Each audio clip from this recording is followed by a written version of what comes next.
ဆက်မယ်ဒီမှာဘုံမပြ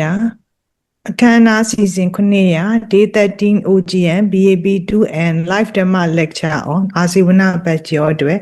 Dialogue Presentation ဆွေးနွေးခြင်းပျော်ပျော်ရွှင်ရွှင် Zoom ဓမ္မသဘင်ကိုမိသားစုအနှစ်သာရဖြင့်ပျော်ရွှင်ကြည်နူးစွာစတင်ကြခြင်းဖြစ်ပါတယ်ဗျာပထမဦးစွာအမေခိုင်နဲ့အန်ဒီတီတာအပိုင်း6ကိုပူဇော်ပါမယ်ဗျာ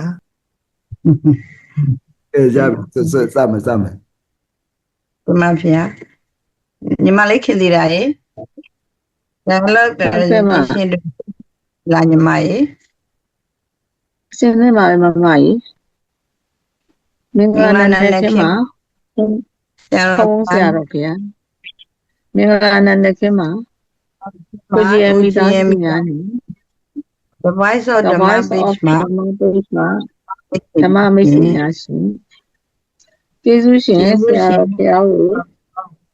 ရိုသေစွာရှင်ကိုကြောပါဗျာတော်မိမိခိုင်နဲ့တပည့်တော်ဒေါခင်တီရာတို့မှာ Day 13 OGM BAB2 and Live Dhamma Lecture on Asivana 50မှာအပိုင်း6ဖြစ်တဲ့35.23မိနစ်မှာ30.3မိနစ်ထိကို Dialogue Presentation ဖြင့်ဆွေးနွေးပူဇော်ပါမယ်ရှင်ဗျာမခင်တီရာရေဒီနေ့မမတို့ဆွေးနွေးမဲ့အာဒီဝနပစ္စည်းရောပဋ္ဌာန်းတရားတော်ရဲ့ Day 13အပိုင်း6ရဲ့ခေါင်းစဉ်လေးကိုဘယ်လိုနာမည်ပေးဖို့စဉ်းစားထားပါလဲညီမရေဟုတ်ကဲ့ပါမမရေခေါင်းစဉ်လေးကဘာသာနဲ့ဓမ္မဖွင့်ထားနိုင်သောလေးစားဖို့ရာကာလမများပါမမရေကောင်းပါပြီဒီခေါင်းစဉ်လေးရောက်မှညီမလေးနဲ့2ယောက် Dialogue Presentation ဆွေးနွေးပူဇော်ပါမယ် Day 13အာတိဝနပစ္စယောရဲ့အပိုင်း6မှာဆရာတော်ဘုရားကရင်ခုန်စရာကာလမတို့အဟုတ်လေးစားစရာဆိုတဲ့ခေါင်းစဉ်လေးနဲ့ကြပြလေးတစ်ပုဒ်ရေးထားပေးပါတယ်ညီမရေ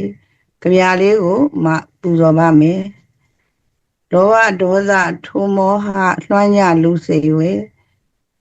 ဣတိသဘောဘာသာမယောဓမ္မသဘောပါကွယ်တက်ရှိဖြစ်လာဘဝမှာသူတို့ခြေရာခံရမယ်ဉာဏ်ပညာကင်းတတိကင်းလူဖြစ်ချင်းပင်ရှုံးလိမ့်မယ်တိရစ္ဆာန်တို့ပဲဉာဏ်မဲ့တယ်သူတို့ခြေရာကဲရတယ်လူဟူစီကတတိထားညာအားနှင့်သာဖယ်တဲ့တယ်ထို့သို့မဖယ်လူအဖြစ်ရှုံးဝယ်အတိဖြစ်လိမ့်မယ်ကာလမများထိုတရားနာကြားလက်ခံအားထုတ်မယ်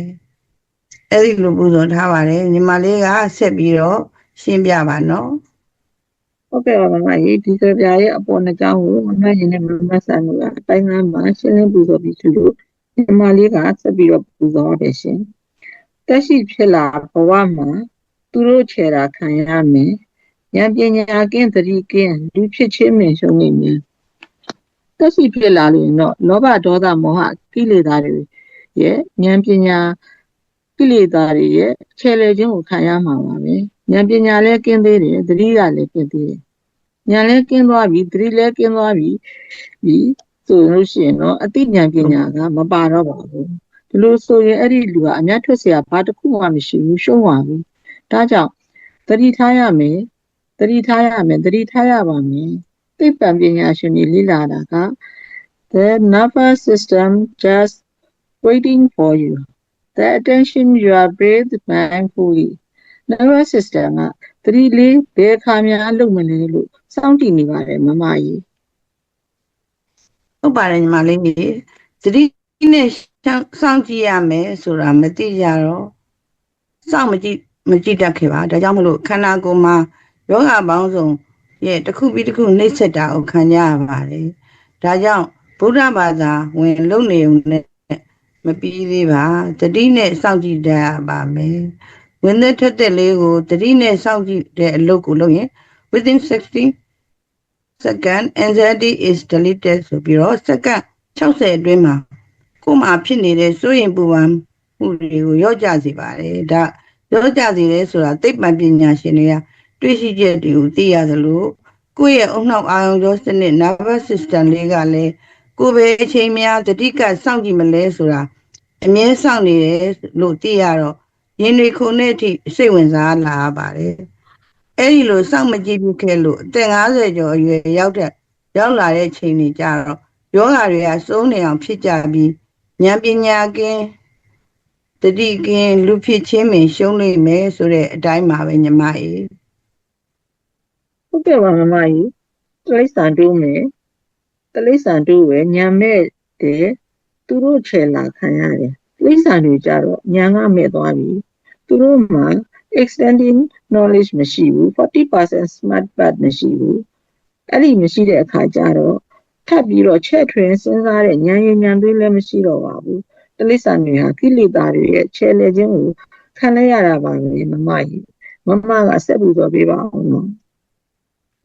ကောင်းပါပြီညီမကြီးလူဟူဒီကတတိထားညာနဲ့သာဖြစ်တဲ့နေဆိုတဲ့အတိုင်းလူသားများအနေနဲ့တတိထားဖြစ်နိုင်ဖို့ညာပါရမှာဖြစ်ပါတယ်တတိဒီသမထဉာဏ်ဒီဝိပဿနာဆိုပြီးတတိနဲ့ဉာဏ်ပညာဟာတရွဲရွဲရှိနေရပါမယ်ဒီလိုတတိနဲ့ဉာဏ်ရှင်နေမှသာနိရောဓဘက်ကိုထွက်တတ်ပြီးဘဂ္ဂသစ္စာစိုက်မှာဖြစ်ပါတယ်တခါတမာရီနဲ့ပညာတွဲအလုံးလုံးနေရင်မဟုတ်တာတွေမတွေးမဟုတ်တာတွေမပြောမဟုတ်တာတွေမလုပ်တော့ဒါကြောင့်မလို့သီလမဲ့ခင်သုံးပါးလုံးလုံသွားပြီလို့ပြောနိုင်ပါတယ်ညီမကြီး ဟုတ်ပါတယ်မမကြီးသတိတညာတွဲရှုခြင်းဟာသီလမဲ့ခင်ကလူလုံသွားပါတယ်တကယ်အလုပ်လုပ်တာကပညာမဲ့ခင်နဲ့တမာရီမဲ့ခင်ကလုပ်တာပါသူတို့ကာရကမဲ့ခင်လို့ခေါ်ပါတယ်ပညာမဲ့ခင်က2ပါးတမာရီမဲ့ခင်က3ပါးပေါင်းဒီ5ပါးကိုကာရကမဲ့ခင်အလုပ်သမားမဲ့ခင် working factor လို့ခေါ်ပါတယ်အလုပ်သမားမဲ့ခင်များလို့ခေါ်ပါတယ်သူတို့နှစ်ခုလုံးနေလို့ရှိရင်သီလမဲ့ခင်3ပါးကအော်တိုအလိုလိုပါလာပါတယ်သူကချောင်စားလို့ဆိုရပါမယ်သီလကြီးတိတ်မိတ်လုံးနေလို့ရှိရင်တော့သီလပဲလုပ်တယ်တမာတိနဲ့ပညာကမပါပါဘူးမမကြီး ဟုတ်ပါတယ်ဒါကြောင့်တတိနဲ့ဉာဏ်တမာရီနဲ့ပညာတွဲပြီးသီလမဲ့ခင်သုံးပါးလုံသွားတာလေးကိုပို့ပြီးရှင်းသွားအောင်ပြောရရင်မတို့ OGM နေနေ့စဉ်နိုင်ဝက်ဝင်သက်ထွက်တဲ့ကလေးကိုတတိထားတရားထိုင်ကြတဲ့အချိန်မှာစိတ်ကလည်းမဟုတ်တာတွေမတွေးတော့လို့မနောတုစရိုက်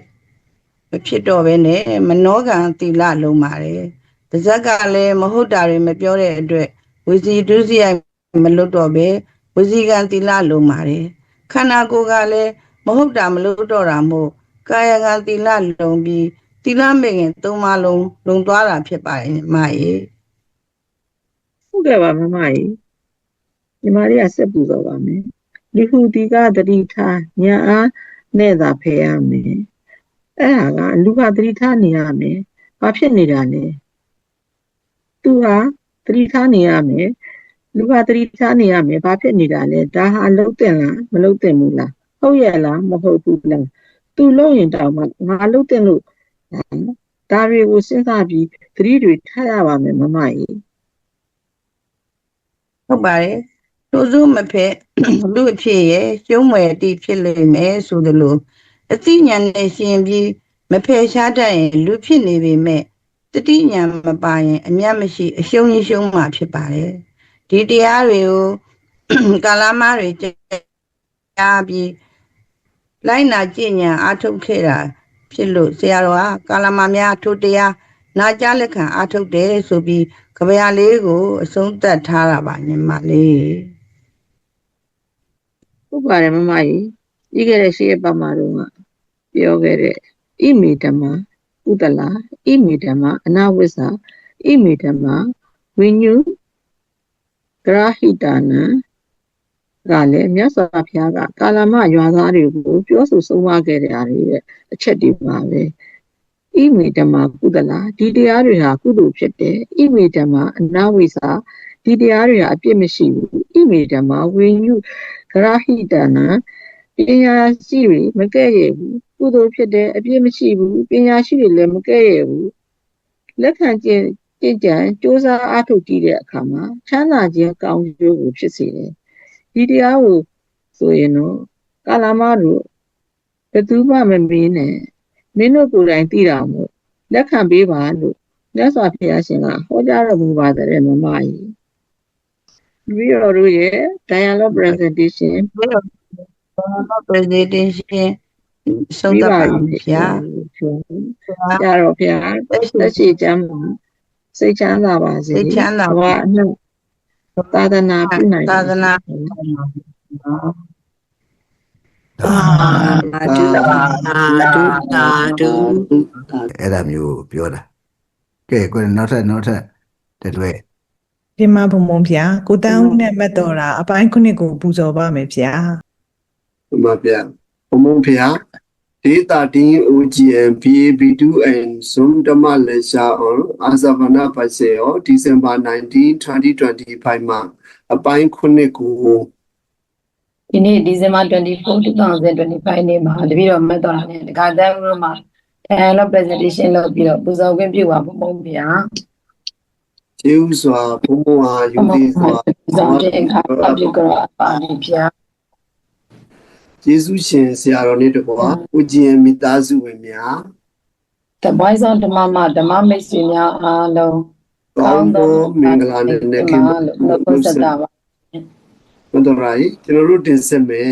presentation ပိုင်းဒီပိုင်းရဲ့ခေါင်းစဉ်လေးလည်းပြပါအောင် ဟုတ်ကဲ့ပါကုသကြီးဒီပိုင်းရဲ့ခေါင်းစဉ်လေးကိုတော့မြတ်ဗုဒ္ဓကဘာသာမယောဓမ္မသဘောတသက်ကိုသာဟောကြားရာကာလမတို့လက်ခံလာလို့ပြထားပါတယ်ရှင် ဟုတ်ပါပြီဗျာဒီပိုင်းလေးမှာဆိုရင်ဘုံဘုံကတရားတွေရဲ့အပြည့်မရှိတဲ့အကြောင်းရင်းလောဘရဲ့အကျိုးမဲ့ပုံကိုရှင်းပြထားတယ်နော်ပြီးတော့မြတ်စွာဘုရားကကာလမတွေကိုတရားဟောပြီးတော့ဒီကာလမတုတ်တန်ကနေလောဘဒေါသမောဟတွေရဲ့စိုးကျိုးကိုစအပြီးဟောခဲ့တဲ့အတွက်ကြောင့်ကာလမတုတ်လို့ဖြစ်ပေါ်ခဲ့တယ်နော်ဣမိတမကုတလာဣမိတမအနာဝိဇ္ဇာဣမိတမဝိညုကရဟိတာဣမိတမကုတလာဒီတရားတွေဟာကုသိုလ်ဖြစ်တယ်ဣမိတမအနာဝိဇ္ဇာဒီတရားတွေဟာပြည့်မရှိဘူးဣမိတမဝိညုကရဟိတာ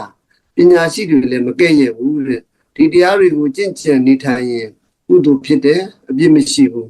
ပညာရှိတွေလည်းမကဲ့ရဲ့ဘူးနော် ဟုတ်တယ်မြတ်ဗုဒ္ဓဟောကြားတဲ့တရားတော်တွေကိုလက်ခံကျင့်ကြံကြိုးစားအားထုတ်ကြည့်တဲ့အခါ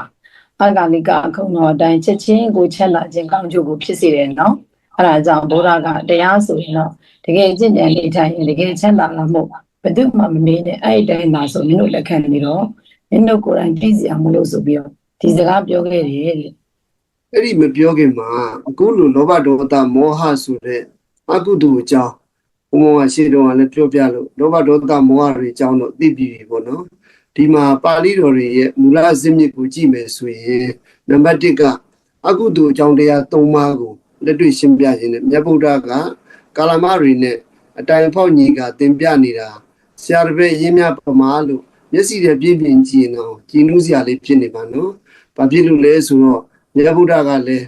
ဘာသာခိုင်းကနမရောတဲ့ဓမ္မစစ်စစ်ကိုသင်ပြနေစဉ်မှာကာလမတွေကလည်းတကယ်ကို critical ကောင်းကောင်းနဲ့သင်ယူနေကြတာနော် အဲ့ဒီမှာမြတ်စွာဘုရားကကာလမတွေကို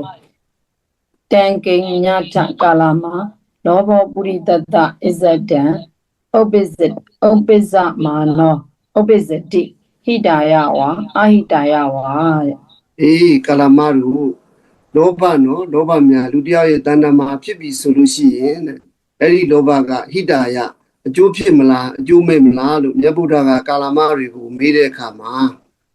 အဟိတာယဘန်းဒီအကျိုးမဲ့ပါပဲဖျားလို့ကာလမတွေကပြန်ဖြေတယ် အဲ့ဒါကြောင့်မို့လို့ဘုံဘုံကတို့ဦးကျင်းတွေကိုဒီလူတွေကကာလမတွေကဝင်စားလာတဲ့မျိုးဆက်တွေလို့ပြောတာအလကားမဟုတ်ဘူးနော်လောဘကအကျိုးမရှိလားအကျိုးရှိလားအကျိုးမဲ့လားကွာလို့မေးတော့အာဟိတယဘန်းဒီအကျိုးမဲ့ပါဗျာလို့ဖြေတယ်ဆိုတာကိုလည်းသိနိုင်တဲ့ဉာဏ်ရအောင်ဘုံဘုံကလည်းသင်ပြထားတယ်ကာလမတွေလို့ပြောလို့ရပြီပေါ့နော် ဟုတ်တယ်အခုလိုအဟိတာယဘန်းဒီအကျိုးမဲ့ပါဖျားဆိုတာအမျိုးကိုစဉ်းစားခိုင်းတာဒီလိုမေးလို့ဒီလိုဖြေတဲ့ကိစ္စမှာဘုရားဘာသာသိနေတာမပါဘူးနော် မှန်ပါတယ်ဗျာအဲ့ဒီလောဘကကာလမတွေမှာလည်းဖြစ်တယ်ဟိုဘက်ကဘာသာရေးဆရာကြီးတွေတိဋ္ဌိဆရာကြီးတွေမှာလည်းဖြစ်တယ်နော်ဘာလူမျိုးပဲဖြစ်ဖြစ်လောဘဖြစ်လာပြီဆိုရင်အားလုံးကအတူတူဖြစ်ကြတာပဲနော် တို့ဦးကျင်းတွေဟိုတော့ပါရမီရှင်တွေလို့မို့စဉ်းစားတတ်သွားပြီနဲ့ပြောနေတာတကယ်တော့လေ ကိုဗစ်ကာလကြီးမှာဘုံဘုံတရားတွေနားပြီးမနေ့4နာရီတောက်လျှောက်ထားလိုက်လာကြတာဆိုရင်9နှစ်ကျော်လို့6နှစ်ထဲရောက်လာကြပြီဆိုတော့နေတဲ့ပါပြီးတော့မဟုတ်ဘူးနော်ဒါကလည်းတို့ရဲ့ပကရုပတဲ့ဘုံဘုံရဲ့အာရမဏုပပိုအားကောင်းနေလို့နော် မှန်ပါတယ်ဗျာဒီမှာလုံတော်ပနာယံကာလမှာပရိပုတ္တလောဘိနအဘိဘူတောပရိဒါယိပရိဒါရိပရိဒါနေတစိန်တောပါဏံပိပဏတိနော ပါဠိကိုအနည်းလေးဆက်ပြီးတော့ပူဇော်လိုက်ပါဦး လုံတော်ပနာယံကာလမပုရိတပုဂ္ဂလောတဲ့ကာလမတူတဲ့လုံတော်ပနာယံလောဘိနလောဘသည်လုံတော်ဖြစ်စည်းအပ်သောပရိပုတ္တပုဂ္ဂလောပုဂ္ဂတ္တဝါတို့သည် ပုရိသ ပုရိသပုဂ္ဂ ပုရိတပုဂ္ဂလောပုဂ္ဂတ္တဝါသည်အဘိဗုတောလောဘလွန်ခံရသည်ရှိသောပရိယာနေတစိတ်တော်လောဘကထဝန်းကျင်အယူခံရသည်ရှိသောအဘိဗုတောလောဘလွန်မှုတာခံရတယ်ပရိယာဒိဏစိတ်တော်လောဘကြီးကအကိုကိုတကိုယ်လုံးသိမ်းကျုံယူသွားတယ်အဲ့ဒါကိုပရိယာဒိဏစိတ်တော်ထဝန်းကျင်ယူအပ်တယ်လို့ဆိုတယ်နော် ဒီလိုမျိုးလောဘကြီးကလည်းလွှမ်းမိုးခံရပြီအဲ့လောဘအထက်ဝင်းကျင်ကိုကိုယ့်တကိုယ်လုံးသိမ်းကျုံယူသွားပြီဆိုရင်ကွာတဲ့ပါဏံပိဟနတိပါဏံပိတတဝါတို့ရဲ့အတက်ကူလည်းပဲဟနတိတက်လျောဤတဲ့ဆက်ပါအောင် အဒိဏံပိအာဒီယတိပိုင်ရှင်မပေးတဲ့ຢာတွေကိုလည်းပဲနော်ဒီနေရာမှာတခိုးလို့တော့ပြန်လို့မရဘူးခိုးတယ်လို့ပြန်ရင်တော့မှားမှာပေါ့လို့ဘုံဘုံကသင်ပေးတယ်သူကအာဒိဏံအာဒိဏဒါနအာဒိဏံပိုင်ရှင်မပေးသောຢာကိုအာဒါနယူခြင်းလို့ပြန်ရမယ်နော် ဘုံဘုံကအနောက်နိုင်ငံတွေမှာပြောလို့သိကောင်းတာတဲ့သူတို့ကတခုခုလုပ်တော့မယ်ဆိုရင် excuse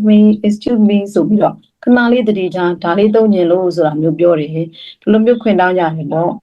မြင်များချင်းတောင်းမှခွင့်တောင်းကြတယ်အတူယူစရာကောင်းတယ်နော်ဒီနိုင်ငံမှာတော့ဗုဒ္ဓဘာသာသင်ပေမဲ့တချို့ကတော့မသိအောင်ယူသွားတယ်အပိုင်ရှင်မသိရင်ပြန်မပေးတော့ဘဲနဲ့အပိုင်သိမ်းသွားကြတယ်နော် အဲ့လိုဆိုရင်တော့ငါးပါးသီလနဲ့ညှိပြီပေါ့နော်ဒါအပြင်အဒိဏံပိုင်ရှင်မပေးသောຢာကိုယူခြင်းကိုလည်းပဲအာဒီယတိယူလေတော့ဤတဲ့ပရဒါရံပိကိစ္စတိသူများသားများကိုလည်းပဲမာယင်းစွာကျင့်နေတော့ဤမုတာပိပဏတိမူသားစကားကိုလည်းပြောဆိုလေတော့ဤပရံပိတတတယတမာဒပိတိသူတစ်ပါးတွေကိုလည်းပဲအဲ့ဒီလိုလောက်ကြလို့တိုက်တွန်းတဲ့ ဆိုသလားမမေးနဲ့နော်သူတော်ဘာတွေလည်းအဲ့လိုလုပ်ကြလို့တိုက်တွန်းနေဆိုတော့ယန္တဟောတိဒီကရတံအဟိတာယဒုက္ခယဟောတိဒီလိုမျိုးဖြစ်ပြီဆိုလို့ရှိရင်တော့လူမျိုးလောဘပြီးစည်းလာလို့လောဘနှိမ့်ဆက်တာဒါကတော့ဒုစရိုက်လောဘပဲရောက်သွားပြီနော်ဒုစရိုက်လောဘအဘိဇ္ဇာဘက်ကိုရောက်သွားပြီလို့ပြောလို့ရတာပေါ့ မှန်ပါတယ်ဗျာယူထမင်းစားခြင်းတာဝတ်စားဝတ်ရှင်တဲ့အခါလောဘမဟုတ်ဘူးအဲ့ဒါကလုကောင်းတယ်တာမန်ပဲနောက်ဆုံးပိတ်ကုန်းပြောရင်ဤသာထားတောင်မှလောဘဆိုတာမဟုတ်ဘူးအကုသိုလ်လောဘမဖြစ်သေးဘူးဤသာထားပြီးတော့မဟုတ်တဲ့ဘက်ကိုကြင်ကြံသွားရင်တော့အဲ့ဒါအကုသိုလ်ဖြစ်တယ်နော် နောက်ဆုံးပိတ်မိမယူခြင်းနဲ့စိတ်ယောက်ျားယူခြင်းနဲ့စိတ်ကလောဘမဟုတ်သေးဘူးဒုစရိုက်မဟုတ်သေးဘူးသူကအဲ့ဒီလောဘထီအောင်ဘုရားကလက်ခံတယ်သူတော်ဘာဒုက္ခရအောင်လုပ်တဲ့လောဘမျိုးဆိုရင်တော့အပြစ်လည်းရှိတယ်ဘုရားကလည်းလက်မခံဘူးပြေဥပစ္စေအတိုင်းဖြစ်လိဖြစ်တာရှိတဲ့လောဘမျိုးကိုဘုရားကမတားမြစ်တယ်လို့အပြစ်လည်းမတင်ဘူးဖြစ်စဉ်တဲ့အကျော်လုံးပြီးဖောက်ပြန်တဲ့လောဘတွေကိုသာအပြစ်တင်တာနော်တပည့်တော်ပိုင်းလေးလည်းပြည့်စုံသွားပြီမို့ဘုံကိုယူသေးစားရှိခိုးခရပါရင်ဘုံဘုရားဘုံဘုံအသက်ရှင် ကျမ်းမှာဒီတန်တာပါစီဖေဟာ အာ အာ ဒုဖေဟာ အန်ဒီဂျူအန်ဒီငိမ့်နဲ့မမအမရာမော်တို့ကအပိုင်း30ကိုပူဇော်ပါမယ်ဗျာမမမေဦးမိနေမကောင်းလို့ခွင့်ယူသွားလို့ပါဗျာ ဒီကလည်းသူ့မေနေမှာသူ့မေအသက်ကလည်းတော်တော်ရနေပါပြီသူ့မေရဲ့ ကျမတို့ဟုတ်ပါဗျာဒီလားစနေမမကြီးစပါရပါပြီမော်ရောက်လား ရောက်ပြီမှ မင်္ဂလာနန်းနဲ့ခင်မဆရာတော်ဗျာမင်္ဂလာနန်းနဲ့ခင်မအိုဂျီယမ်မိသားစုဝင်များနဲ့လည်းကွာ The Voice of ဓမ္မမှာဓမ္မမိတ်ဆွေပေါင်းလို့ရှိရင်မင်္ဂလာနန်းနဲ့ခင်မညီမငိမ့်နဲ့မော်တို့ကြီး င်္ဂလာ နဲ့ မင်္ဂလာနေ့မှာမိုက်အတေဝနာပစ္စယောရဲ့73ရက်မြောက်ဒေတာတင်း OGM BP2N ဓမ္မလက်ချာကိုရောက်လာပြီနော် တရားတွေကပုံမူကောင်းမွန်နေနေလာတယ်လို့မားတို့ညီမတို့အနေနဲ့လည်းပို့ပြီးအဆိုင်ဥစားတာတေးချပါပဲနော် ပြန်ပြီးပေါ့ညီမတို့ကြီးကဲငင်းကစပြီးပြောပြပါဦးလောဘဒေါသမောဟဆိုတဲ့တရားတွေဘယ်ကစပြီးအခြေပြုခဲ့တယ်လဲဆိုတာကိုပေါ့ လောဘဒေါသမောဟဆိုတဲ့တရားတွေဟာကဘာကျော်ကာလမတုတ်ခေါ်ကေမတုတ်ကစပြီးကေမသမုတ်တိတုတ်ကစပြီးအခြေပြုခဲ့တယ်ဆိုတာ OGM တွေသိကုန်ကြပါပြီအမရဲ့ ဟုတ်ပါမိုင်ရင်ခုံစရာကာလာမတုတ်ဟုတ်လေးစားစရာဆိုတဲ့ခေါင်းစဉ်နဲ့ဒေတာတီမှာဆရာတော်ကပို့ချပေးထားပါတယ်ရှင် အမှန်တကယ်ရင်ခုန်စရာကောင်းအောင်လဲကာလာမလူမျိုးတွေကပြစ်မှုခဲ့ကြတာကိုညီမတို့ရဲ့ဆရာကြီး6ယောက်ကအရင်ရောက်လာတာသူတို့ရဲ့တရားတွေကိုမဲဆွယ်စီးအောင်ခဲ့ကြတာပေါ့ညီမတို့ကြီး ကာလမလူမျိုးတွေဟာပါရမီရှင်တွေဖြစ်နေတော့ဒိဋ္ဌိဆရာကြီးတွေရဲ့တရားတွေကိုသဘောမကျပေမဲ့အန်တီမလုပ်ဖဲရင်ကြည်ကြည်ပဲနားထောင်ခဲ့ကြပါတဲ့ နားထောင်ရုံကလွဲလို့ကာလမအမျိုးသားတွေဟာဆွေးနွေးမင်းမြန်းချင်းတွေမလုပ်ဘူးတဲ့အမားတို့ကြီးဘုရားရှင်ကိုရောမြတ်ကြီးကတော့သူတို့ရွာကိုပန်းခံကြွလာပြီးအနီးနားကတော့ခဲကိုပြန်ကြွတယ်လို့သိရပါတယ် ဟုတ်ပါတယ်ညီမကြီးဟုတ်ထဲကိုပြန်ကြွသွားတယ်ဘုရားရှင်နောက်ကိုလိုက်ပြီးဘုရားရှင်နဲ့တွေ့ဆုံရာကနေဒီကာလာမတုတ်တော်ကြီးပေါ်ပေါက်လာတာစိတ်ဝင်စားဖို့သိကောင်းပါပဲ စိတ်ဝင်စားဖို့ကောင်းဆိုလူရည်လို့ဖြစ်လာရင်လောဘဒေါသမောဟဆိုတာရှိနေမှာလေဘယ်ဘာသာဝင်ဘယ်လူမျိုးဖြစ်ပါစေပေါ့ ဝိလာတော့ကလည်းဝိတောင်မှမပါလာတာဘယ်ဘာသာဝင်မှမဟုတ်သေးတာလေသိကြပါပဲအမားတို့ကြီး ကြားတာတစ်ခုကတော့ဒီယုံနံကြီးနဲ့ကိုယ်တိုင်ပြုလုပ်ထားတဲ့ကံနေနဲ့မွေးလာတယ်ဆိုတာကတော့အသေးချာသိရမှာပါနော်ခုလိုမျိုးတရားစကားတွေပြောနေကြတာကိုတော့ကောင်းကံတွေလုပ်နေတယ်လို့ခေါ်မှာပါ ကဲမမကျူနဲ့မော်ကြီးကောင်းတဲ့ကံတွေဆက်ပြီးလုပ်ကြဖို့ဒေတာတင်းလက်ချာရဲ့45မိနစ်22စက္ကန့်ကနေ50မိနစ်16စက္ကန့်အထိအပိုင်း30ကိုဆွေးနွေးကြပါစို့နော် ဟုတ်ကဲ့ပါရှင်ဘာလို့ဖျားမှာကအကုသိုလ်ကြောင့်တရားသုံးပါးကိုလက်တွေ့သင်ကြားခြင်းဆိုတဲ့အောက်သင်ငယ်အောက်ကမောဟအကြောင်းကိုဆွေးနွေးကြရမှာပါမမတို့ကြီး ဒါဥဆုံးဘုရားရဲ့ဘာများနဲ့ကြိုးစားဘုရားရဲ့နှုတ်ပြန်များကိုကြိုးစားပူဇော်လိုက်မယ်နော်တန်ကိန်ညထကာလာမှာမောဟပုရိတတ္တဣဇတံဥပ္ပဇ္ဇမာနောဥပ္ပဇ္ဇတိဟိတာယဝါအဟိတာယဝါတိအဟိတာယဗန္တိ သာဓုပါဒိဋ္ဌိကကာလာမတို့ပုဂ္ဂိုလ်တ attva တို့ရဲ့တန်တန်မှာမောဟဖြစ်ပြီဆိုရင်ဟိတာယောဝါအဟိတာယဝါတိအဟိတာယဝါတိအကျိုးရှိလားအကျိုးမဲ့လားလို့မေးလိုက်တော့အဟိတာယဗန္တိအကျိုးမဲ့ပါတယ်ဘုရားလို့ကာလာမတို့ကဖြေခဲ့ပါတယ် မူလောပနာယံကာလမပုရိတပုဂ္ဂလောမောဟိနအဘိဘူတောကာလမတို့ပုဂ္ဂိုလ်တ attva တို့ရဲ့အပေါ်မှာမောဟကြီးကလွှမ်းမိုးသွားပြီးမောဟိနပရိယာဒိဏစိတ်တော်မောဟကြီးကတကူလုံးကိုသိမ့်ကျုံယူထားပြီဆိုရင်တော့ အာနံပိဟနတိတတ္တဝါတို့ကိုတတ်တယ်အာဒိဏံပိအာအရှင်မပေးတာကိုပရပစ္စတိဟုတ်တာပိပန္တိလိန်ညာ၍လဲပြောတယ်တမာတပေတိသူများတွေကိုလည်းအဲ့လိုမျိုးကျင့်ကြံစောက်တည်စေတယ်ယံတဟောတိဒီကံဟုတ်တံအဟိတာယဒုက္ခယာတိ အဲ့လိုလုပ်ပြီးဆိုရင်ပြုလုပ်သူဟာရှည်စွာသောကာလပတ်လုံးမှာဆင်းရဲခြင်းဖြစ်တယ်အကျိုးမဲ့ဖြစ်တယ်လို့ဘုရားရှင်ကဟောလိုက်တော့ကာလာမတို့ကဣဝမန္တိမှန်ပါတယ်ဘုရားလို့ထောက်ခံခဲ့ပါတယ်မတို့ကြီး အရင်ကတော့ လောဘဒေါသမောဟဆိုတာကိုသူပြောလူပြောနဲ့သိခဲ့ကြတာပါဘယ်ကလာမှန်းသိဖို့ကတော့အဝေးကြီးမှာပါခုတော့ဆရာတော်ရဲ့ဟောပြောမှုကြောင့်လောဘဒေါသမောဟတွေကလောဘဒေါသမောဟတွေဟာဒီကာလမတုတ်တန်ကအစပြုနေဆိုတာသိလာရလို့အကျိုးများလိုက်တာနော် ဟုတ်ပါတယ်ကာလာမတို့အကျိုးများစေဖို့ဘုရားရှင်ကဟောကြားခဲ့တယ်လို့အခုလေအာတေဝနပစ္စယောပဋ္ဌာန်းမှာဆရာတော်ကအိုဂျီယန်တပက်သားသမီးများအကျိုးများစေဖို့ကာလာမတုတ်တန်ကိုဟောပြောပေးနေတာပေါ့ညီမတို့ရာ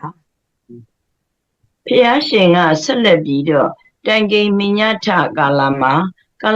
အမျိုးကောင်းသားတို့ဣမေဓမ္မာကုသလဝါဤတရားတို့သည်ကုသိုလ်လားအကုသလဝါတိအကုသိုလ်လားလို့မေးတဲ့အခါ ကာလာမတို့ကအကုသလဗန္ဒီအကုသိုလ်ပါဘုရားလို့ဖြေခဲ့ကြပါတယ်။သဝိဇ္ဇာအနာဝိဇ္ဇာတိပြည့်ရှိလားပြည့်မရှိဘူးလားလို့မေးတော့သဝိဇ္ဇာဗန္ဒီပြည့်ရှိပါတယ်ဘုရားလို့ဖြေကြပြီးတော့ ဝိညုဂရဟိတာဝါဝိညုပတ္တတတ္တပညာရှိတွေကဲ့ရဲ့ကြသလားချီးမွမ်းကြသလားလို့ဘုရားရှင်ကမေးတော့ဝိညုဂရဟိတာဗန္ဒီပညာရှိတွေကဲ့ရဲ့ကြပါတယ်ဘုရားလို့ဖြေစေခဲ့ပြီးတော့ကာလမများကိုဘုရားရှင်က confirm လုပ်ပေးခဲ့ပါတယ်ညီမတို့ကြီး ဟုတ်ပါတယ်ဖျားရှင်ကကာလမများကို confirm လုပ်ပေးပြီးဆက်လက်ဟောကြားပါတယ်ဓာတုမေကာလမအတ္တနာဝဇာနေယထကာလမတို့ယထာအကျင့်အခါ၌တုမေတင်တို့သည်အတ္တနာဇကိုယ်တိုင်သာလင်ဇာနာယေထတိကြကုန်၏မင်းတို့ကိုယ်တိုင်သိပြီမဟုတ်လားလို့ပြောလိုက်ပါတယ် ဟုတ်ပါတယ်မမကြီးဆက်ပြီးတော့လေဣမေဓမ္မာအကုသလ ဒီတရားတို့သည် ဒီတရားဒီတရားသူမင်းတို့သိပြီမဟုတ်လားလို့မေးပြီးဣမေဓမ္မာသာဝိဇ္ဇာဒီလောဘဒေါသမောဟဆိုတဲ့တရား၃ပါးဟာပြည့်ရှိသလားပြည့်မရှိဘူးလားဆိုတာမင်းတို့ကိုယ်တိုင်သိနေပြီလေဆိုပြီးသိနေပါပြီလေဆိုပြီး ဘုရားရှင်ကပြောကြတာကတော့ဣမေဓမ္မာဝိညုဂရဟိတာဒီတရားတွေကိုပညာရှိသူတော်ကောင်းတွေကဲ့ရဲ့တယ်ဆိုတာမင်းတို့ကိုယ်တိုင်သိနေကြပြီကွဣမေဓမ္မာဒီလောဘဒေါသမောဟဆိုတဲ့တရား၃ပါးကိုသမတ္တာစောက်တည်တည်ရှိသောသမာဓိနာကျင့်သုံးတည်ရှိသော အိုကာလမတို့ဒီလောဘဒေါသမောဟဆိုတဲ့တရား၃ပါးကိုစောက်တည်ကျင့်သုံးသည်ရှိသောအကျိုးမဲ့တယ်ဆင်းရဲဖြစ်တယ်လို့သင်တို့ကိုယ်တိုင်သိနေတဲ့အတွက်တုမေကာလမှာပဇာဟေယာထအဲ့ဒီတရားတွေကိုမကျင့်သုံးကြနဲ့စွညကုန်တော့ဟုဟောကြားခဲ့ပါတယ် ကဲပါမမတို့ခုညီမတို့ဆွေးနွေးရမယ့်အပိုင်းပဲခေါင်းစဉ်ကိုဓမ္မအတိရှိသူတို့သွတ်ပယ်အပ်သောတရားလို့ပြီးပြီးတော့ရှင်းကြပါနော် ဆရာတော်ဘုရားကိုအောင်ဆိုနော်ကျေးဇူးရှင်ဆရာတော် ရှင်ဘုရားအား ဘုရား ကျေးဇူးမရှိခိုးကြောပါ၏ဗျာ တရားတော် သက်ရှိကျမ်းမှာ သိနာ သက် တော် ချမ်းသာလို့ပါစေဗျာ ဒုတာ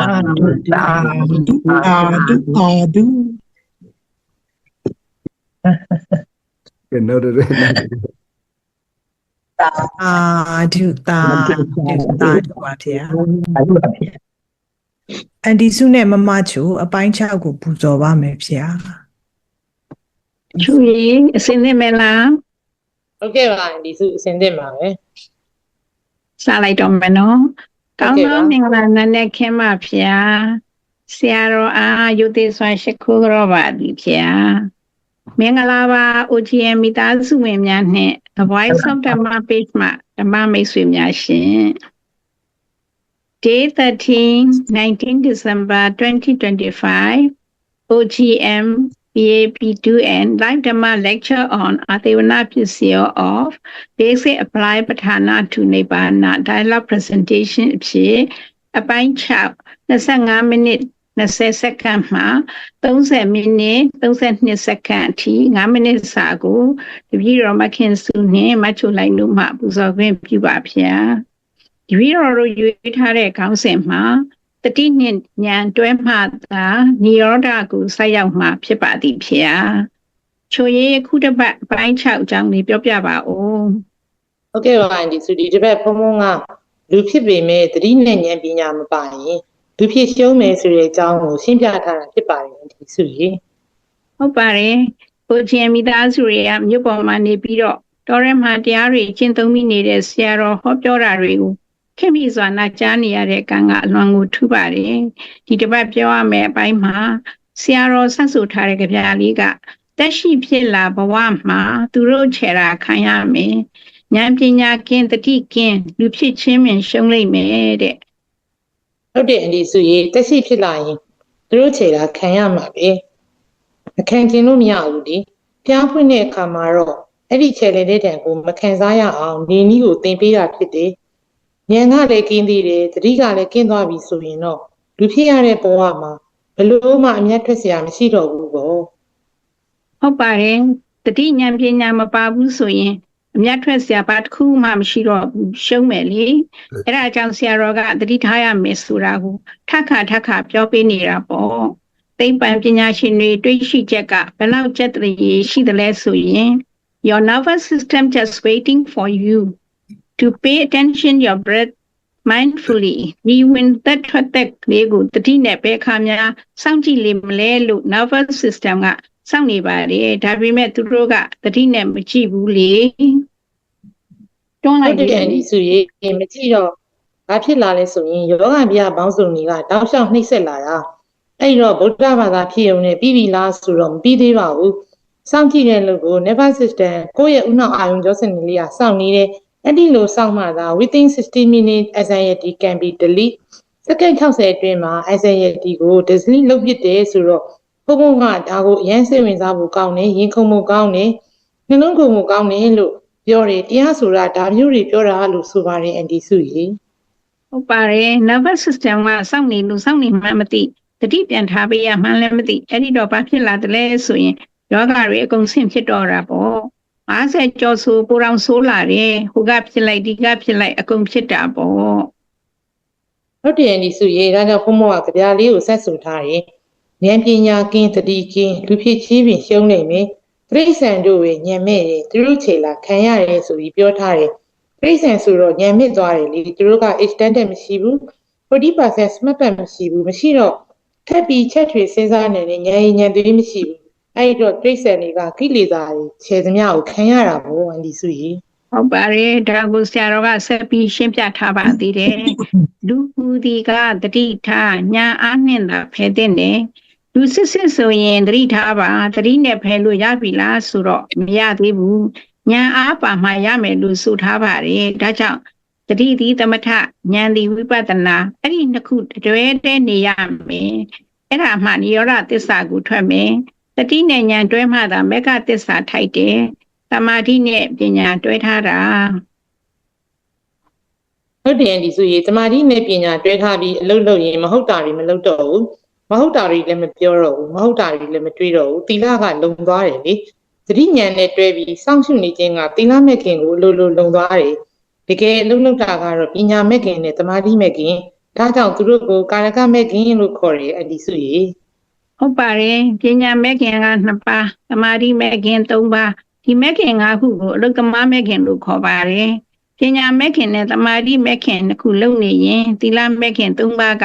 အော်တိုပါလာတာသူတို့ကအချောင်စားလို့ဆိုရမှာပေါ့သီလကြီးပဲကျိမ့်မိတ်ထက်ရင်သူပဲလှုပ်တာသမာဓိနဲ့ပညာမပါဘူးလေ ဟုတ်တယ်အန်ဒီစုရေအဲ့ဒါကိုစဉ်းစားကြည့်လိုက်ရင်ဝင်သက်ထွက်သက်ကိုသတိကပ်ပြီးနာယီဘက်တရားထိုင်ကြည့်လိုက်စိတ်ကလည်းမဟုတ်တာတွေတွေးလို့မရတော့ဘူးမနောကံကလုံသွားပြီပါဇက်ကလည်းနာယီဘက်အတွင်းဘာမှပြောလို့မရဘူးအမြင့်ဖြတ်ထားတာလေဝစီစရိုက်လည်းလုံသွားပြီဝစီကံသီလလည်းလုံသွားပြီလေခန္ဓာကိုယ်ကလည်းမဟုတ်တာတွေလုံလို့မရတော့အဲ့တော့ကာယကံသီလလည်းလုံသွားပြီလေအန်ဒီစု ဟုတ်ပါတယ်သီလဆိုတာကာယကံဝစီကံမနောကံ3မျိုးနဲ့ဖြည့်ဆည်းနေတာသီလတွေကိုချိုးဖောက်နေတာ တမာရီနဲ့ပညာကိုလှုပ်ထားတဲ့အတွက်သီလကအော်တိုပါနေတာဒါကြောင့်အော်တိုပြည့်တယ်လို့ခေါ်တယ်ဆရာတော်ကလူဟုဒီကသတိထားညာအားနဲ့သာဖယ်တဲ့နယ်လို့စတ်ထားတာလူဆိုရင်တော့သတိထားရမယ်ဒါလှုပ်တဲ့ရဲ့လားမလှုပ်တဲ့ဘူးလားဟုတ်ရဲ့လားမဟုတ်ဘူးလားသူလှုပ်ပေမဲ့ငါလှုပ်တဲ့ရဲ့လားလို့စဉ်းစားရမယ်လို့ဆိုပါတယ် ဟုတ်တယ်ဒီဆိုရေဘုံဘုံကဒါကိုဆက်ပြီးတော့ထို့သောမဖယ်လူဖြစ်ရရှုံးမွယ်တည်ဖြစ်လိမ့်မယ်တတိညာနဲ့သာမဖယ်ရှားနိုင်လူဖြစ်ပေနဲ့ရှုံးပြီလို့ဆရာတော်ကမိန့်နေဣမေတမကုသနာဣမေတမနဝိဇာဣမေတမဝိညုဂရဟိတာကာလမလူမျိုးတို့ဤတရားတို့ဒီကကုသိုလ်တရားတို့ဒီအပြစ်မရှိသောတရားတို့ဒီဤတရားတို့ကိုပညာရှိမှမကဲ့ရဲ့ဘူးလို့ဆိုရင်ကာလမတွေကဒီတရားကိုနာကြပြီးဆက်လက်တရားအားထုတ်ကြပါတယ်အန်တီစုရေပြီးတော့ရဲ့ dialogue presentation နဲ့ပြီးပြီးမှုညနာပင်ပြုတော်မူပါဗျာဘုံဘုံဗျာတက်ရှိချမ်းမှာဖိတ်ချမ်းသာတာ ယူသေးစွာရှိခိုးကြောပါတယ်ဗျာဆရာတော်ကိုစိတ်နဲ့ပြချမ်းမှချမ်းသာတော့ပါဗျာ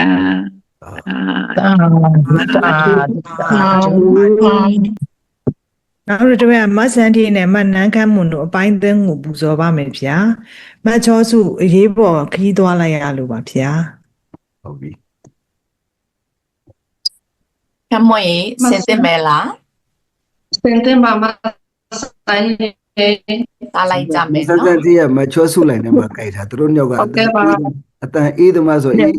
မခမ်းမွန်နဲ့တွေ့တယ်သူ ဒီမှာပြ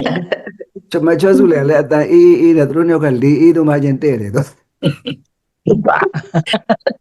တုံညင်း ကိုကြီးကအဲ့လိုရှိတယ် သိလို့မဟုတ်ဗျာတွဲမိသွားပြီးတော့အဲ့လိုဖြစ်သွားတူနေကြ ဟုတ်ပါမနန်းခမွာနည်းနည်းလေးလေးနည်းနည်းရှော့ ဒီမှာဗျာ ကစားမယ်စားမယ် မင်္ဂလာပါမုံဖျာမင်္ဂလာပါဦးကြီးရဲ့မိသားစုဝင်များနီ The Voice of Dhamma Page မှာဓမ္မမိတ်ဆွေပေါင်းလို့ရှင်ဒီ13 OGM BAP2 and live Dhamma lecture on Atiwana Pisayo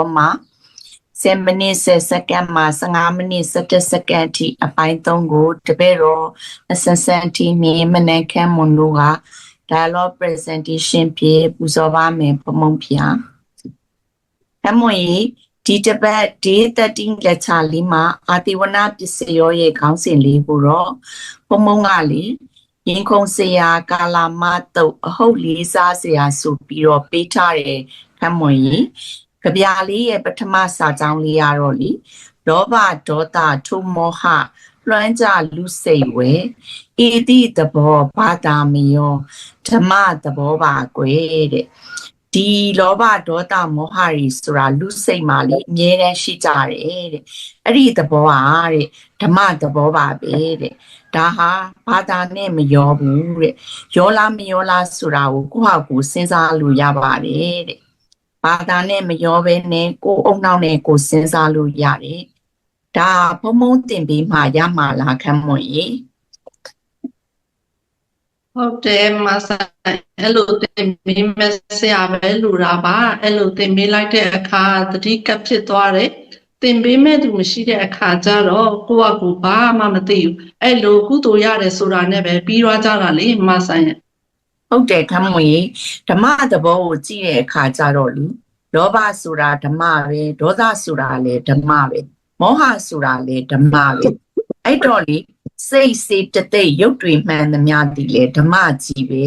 အဲ့ဒါဘာလို့ဓမ္မလို့ခေါ်တာတုံးဆိုတော့လေအတနောတဘာဝံဓာရီတိတိဓမ္မောသူသဘောသူဆောင်တက်လို့ကိုဓမ္မလို့ခေါ်တာပါခမ်းမွန်ရေ ဟုတ်ပါတယ်လောဘသည်လောဘသဘောဆောင်ပါပါဒေါသသည်လည်းဒေါသသဘောဆောင်ပါပါပဲကိုလောဘမှာသည်ဖြစ်တဲ့လောဘကိုသိ၍ how to handle it mindfully အဲ့ဒါကိုဘယ်လိုသတိထားပြီးကြိုက်တွေ့ရမလဲမကောင်းတဲ့ကာယကံမကောင်းတဲ့ဝစီကံမကောင်းတဲ့မနောကံတွေမဖြစ်အောင်ဘယ်လိုသတိထားကြိုက်တွေ့ရမလဲဆိုတာဗုဒ္ဓကလည်းလမ်းညွှန်ပေးခဲ့ပါတယ်ဒါပေမဲ့အဲ့တလူကိုမြန်မာဗုဒ္ဓဘာသာတွေလုတ်တလားလို့ကိုယ့်ရဲ့ပတ်ဝန်းကျင်ကိုလေ့လာကြည့်နော် ဒီ OGM အုပ်စုတောင်မှဖုံဖုံတအားတတိပေးထားလို့အဲ့ဒါတော့မှပတ်ဝန်းကျင်ကမလုပ်တဲ့သူများတဲ့အခါကျတော့မလုပ်တဲ့သူနောက်ကိုပါဝါကြတယ်ကိုဖက်ပါအောင်သာခေါ်မရတာကိုရဲ့စွမ်းအားလည်းကောင်းနေမှမဟုတ်ရင်ကိုပါဟိုဖက်ကိုပြန်ပါသွားနိုင်တယ်မဆိုင်ရေ ဟုတ်တယ်ကမ္မွန်ကြီးဒါကြောင့်လေဖုံဖုံကလေစွမ်းအားကောင်းကောင်းနဲ့တပားတွေကိုတော်ရဲမှာကြင့်ကြံနေတာဘဲမှလည်းမလိုက်ဘူးဘဲမှကိုလည်းမလိုက်ဘူးတဲ့ဒီဟာလေးစာပေအရပြောရမယ်ဆိုရင်တော့ဓမ္မဆိုတာဘာလဲဆိုတော့သူသဘောသူဆောင်တာ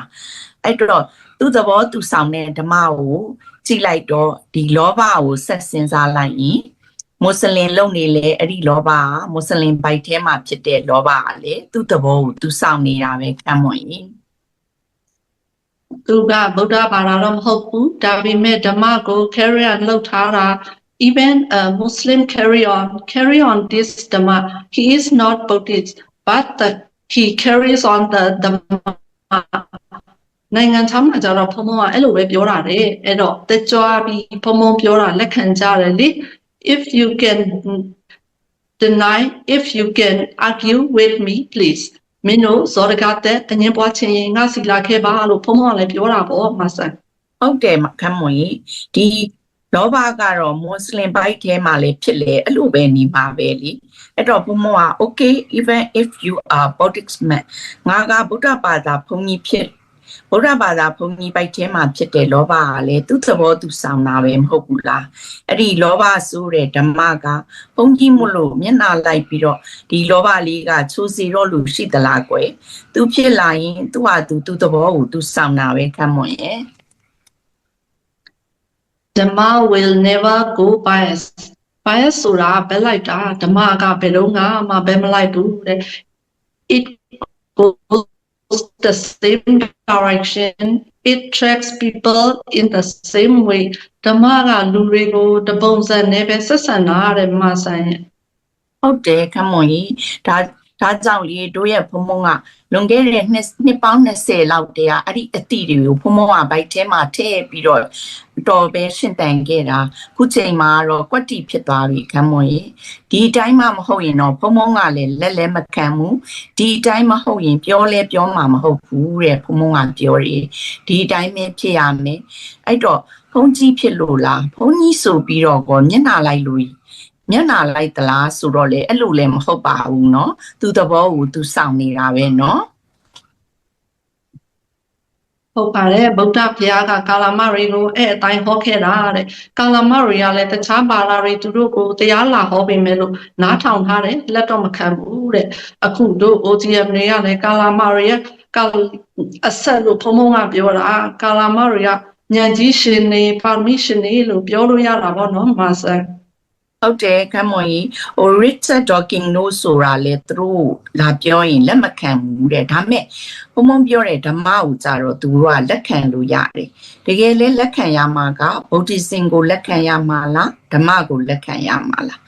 ဗမာပြည်မှာဆိုရင်လေကိုမိတ်ဆွေတငယ်ချင်းတွေကိုပဲကြည့်လိုက်လေဘသူများလေဒီလောက်ထိပေါက်မြောက်လေ့လာလို့လေတို့ OGM နေဆိုရင်ဘုံဘုံရဲ့တင်ပြမှုကြောင့်ပဲပေါက်မြောက်လဲတိလာတယ်ပေါက်မြောက်လဲလေးလာခဲ့ကြတယ်ဒါသူတို့တွေကလေဗုဒ္ဓဘာသာလုံနေတာနော်သိတနာစရာကောင်းတာပဲခမ်းမွန်ရဲ့ဖြစ်လာခဲ့တဲ့လူဘဝလေဘလို့ဖြစ်ခဲ့လဲဆိုရင်မဟာကုသိုလ်စိတ်၈ပါးလုပ်ခဲ့လို့မဟာဝိပဿနာ၈ပါးတပါးပါးနဲ့ပရိတ္တိနေပြီးတော့လူဖြစ်လာခဲ့တယ်ဒါပေမဲ့လေအဲ့လိုဖြစ်လာတဲ့လူဘဝကြီးကလေဘာမှမသိတော့အလကားဖြစ်သွားတယ်တန်ဖိုးမဲ့သွားတယ်ဗုဒ္ဓဘာသာလုံနေပြီးတော့ဘာမှမသိဘူးဖြစ်သွားတယ်အဲ့ဒီမှာကပို့ဆိုးတာကမပြောသီးပွဲအုံသီးပွဲတွေကိုသွားဆွဲတယ်မတော်မရောအယူအဆတွေကိုသွားဆွဲတော့ဘလို့မှချွတ်လို့မရဘူးအဲ့ဒါအယူဆွဲတွေတဲ့ superstition လို့ခေါ်ရဲလို့ပြောတယ်ခမ်းမွန်ကြီးဟုတ်ကဲ့ပါမဆန်အဲ့ဆိုရင်ဒီပြောရမယ့်အပိုင်းလေးလည်းပြည့်စုံသွားပြီဆိုတော့ခေါင်းစဉ်လေးကိုဘယ်လိုပေးထားလဲမတော်လီခေါင်းစဉ်လေးကိုဓမ္မသဘောဗုဒ္ဓဟောသူသဘောသူဆောင်တတ်သည်လို့ခေါင်းစဉ်လေးကိုပေးလိုက်မယ်ခမ်းမွန်ကြီးဟုတ်ပါတယ်မဆိုင်အဲ့ဒါဆိုဖုန်းဆရာတို့ကတော့လိုက်ကြရအောင်နော် မောဆရာတော်ဘုရားကိုယူပြီး ဆရာတော်ကိုဒေသတော်ပါတယ်ဗျာဘုံကျမရဲ့တရားတော်ရှိ ပါချနာတရားကျော်ရှိပါစီဘုရား အာဒု အာဒုအာဒု ဗျာ ဗမာတီနဲ့မျက်စုအပိုင်း6ကိုပူဇော်ပါမယ်ဗျာ 6တယ်များ ဒီစား သူ line ကိုသူကကောင်းသေးပုံမရဘူးသူကအဲ့လိုမျိုးငြိမ်လိုက်လှုပ်လိုက်ဖြစ်နေ တင်မ ထစ်နေ ရှင်းတင်မဗျာတေဦးဆရာတော်ဒေဇအပြုရှင်ကြည့်ရကွာဒါစုတဝတ်မှာအာတော့နဲ့ ရထွန်းထွန်း ဘယ်နာလို့ဖြစ်နေအမေကြီးဖြစ်တယ်လို့ ဘုံအဲ့ဒါ iPhone မှာဖျား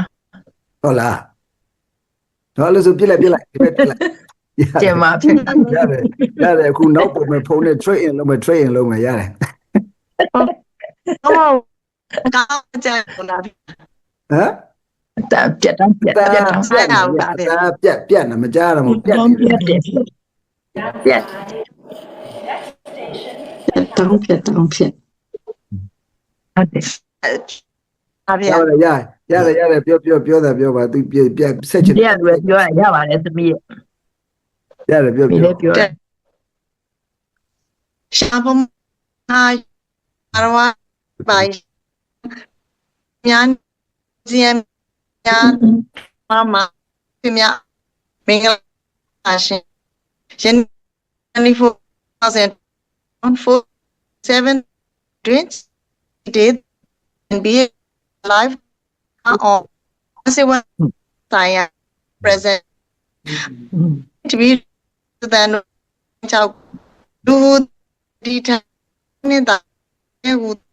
không gì thì mẹ bị ấy mà cả cô đi á sau đó ông suy và rồi tới khi phía lộ ra rồi em hành trình em đã áp với xe January một đi luôn luôn nè ra go hope we Jewish then aba le tam isu ma di ဟုတ်ပါတယ်ညီမလေးဘာဖြစ်လို့လဲဆိုတော့ because Buddhism brings the Dhamma and share with us ဓမ္မတွေကိုသင်ဆောင်လာပြီးတယ်ဝေမျှပေးတယ်လေ we have a chance and we have opportunity to know the Dhamma အဲ့ဒီဓမ္မကိုသိခွင့်ရလာတယ်ညီမလေး ผมชาวลงนี่ล่ะเลยတယောက်အဲ့ဒီချက်နေဟိုကအားရအဲ့စားအဲ့ဖက်အဲ့တဲ့ယူရင်ကိုအမဒီမှာမရှိဖြစ်မှာ ဟုတ်ပါတယ်အဲ့လိုမဟုတ်ဘဲနဲ့အယူမှားတွေကိုပေါ့ပေါ့တန်တန်နဲ့ဟိုတယောက်တည်းမဖြစ်ပါဘူးလေသူကလုတ်ပိနေလို့ငါကလုတ်ပိနေလို့ဆိုပြီးနိုင်တော့ပြီးပြောလို့မှားကျင်တော့ဒုက္ခပဲဘယ်သူမှရှိတယောက်တည်းမသေးုံတနက်စားရင်ရပြီဆိုပြီးအဲ့ဒီစိတ်ပဲမွေးထားတာတဲ့ဖုံဖုံကဓမ္မနဲ့နေတယ်ဆိုတာဘာမှမတက်လို့ဦးလို့ထိုင်းလို့မဟုတ်ဘူးညီမလေးရဲ့ bon inga ge dama irish tabi ma tin dong ma ni ma anye at the top aro nye ong sa chai ni u ri ga ki pya to ong yo ko khip ya ma mo ro ai ဟုတ်ပါတယ်ခုလေဖုံဖုံကကြာလေးနဲ့တက်ရှိဖြစ်လာဘဝမှာသူတို့ခြေတာခံရမယ်တဲ့တက်ရှိဖြစ်လာရင်သူတို့ခြေတာခံရမှာပဲ ဟုတ်တယ်ဒီကင်းနော်ကင်းနော်လူဘလို့ကြမ်းနမအဲ့ ရှိဘူးထားရတတိထဘုံကနေတာ ဟုတ်တယ်ညီမလေးသိပ္ပံပညာရှင်တွေတွေ့ရှိချက်ကလည်းဘယ်လောက်ကျက်သိရှိလိုက်တယ်လဲနော် Your nervous system just waiting for you to pay attention you are breath mindfully ဝင်သက်ထွက်သက်ကလေးကိုတတိလေးနဲ့ဘယ်ခါမှစောင့်ကြည့်နေတယ်လေလို့ nervous system ကစောင့်နေတယ်တဲ့ဒါပေမဲ့သူတို့ကတတိနဲ့မကြည့်ဘူးမကြည့်တော့ဘာဖြစ်တယ်လဲဆိုရင်ယောဂဗျာတွေဘောင်းစုံနှိမ့်ဆက်လာတာပေါ့ညီမလေး ဟုတ်တယ်အဲ့လိုဘောင်းစုံနှစ်ကပါတော့ပြီးပြီလားပြီးသေးဘူးတတိနဲ့လို့ကို assist အောင်နာနေလေအဲ့လိုသာ within yes can be said မှာကိုပြင်နိုင်လို့ဆောင်ပြရမှာကြောင့်အကုန်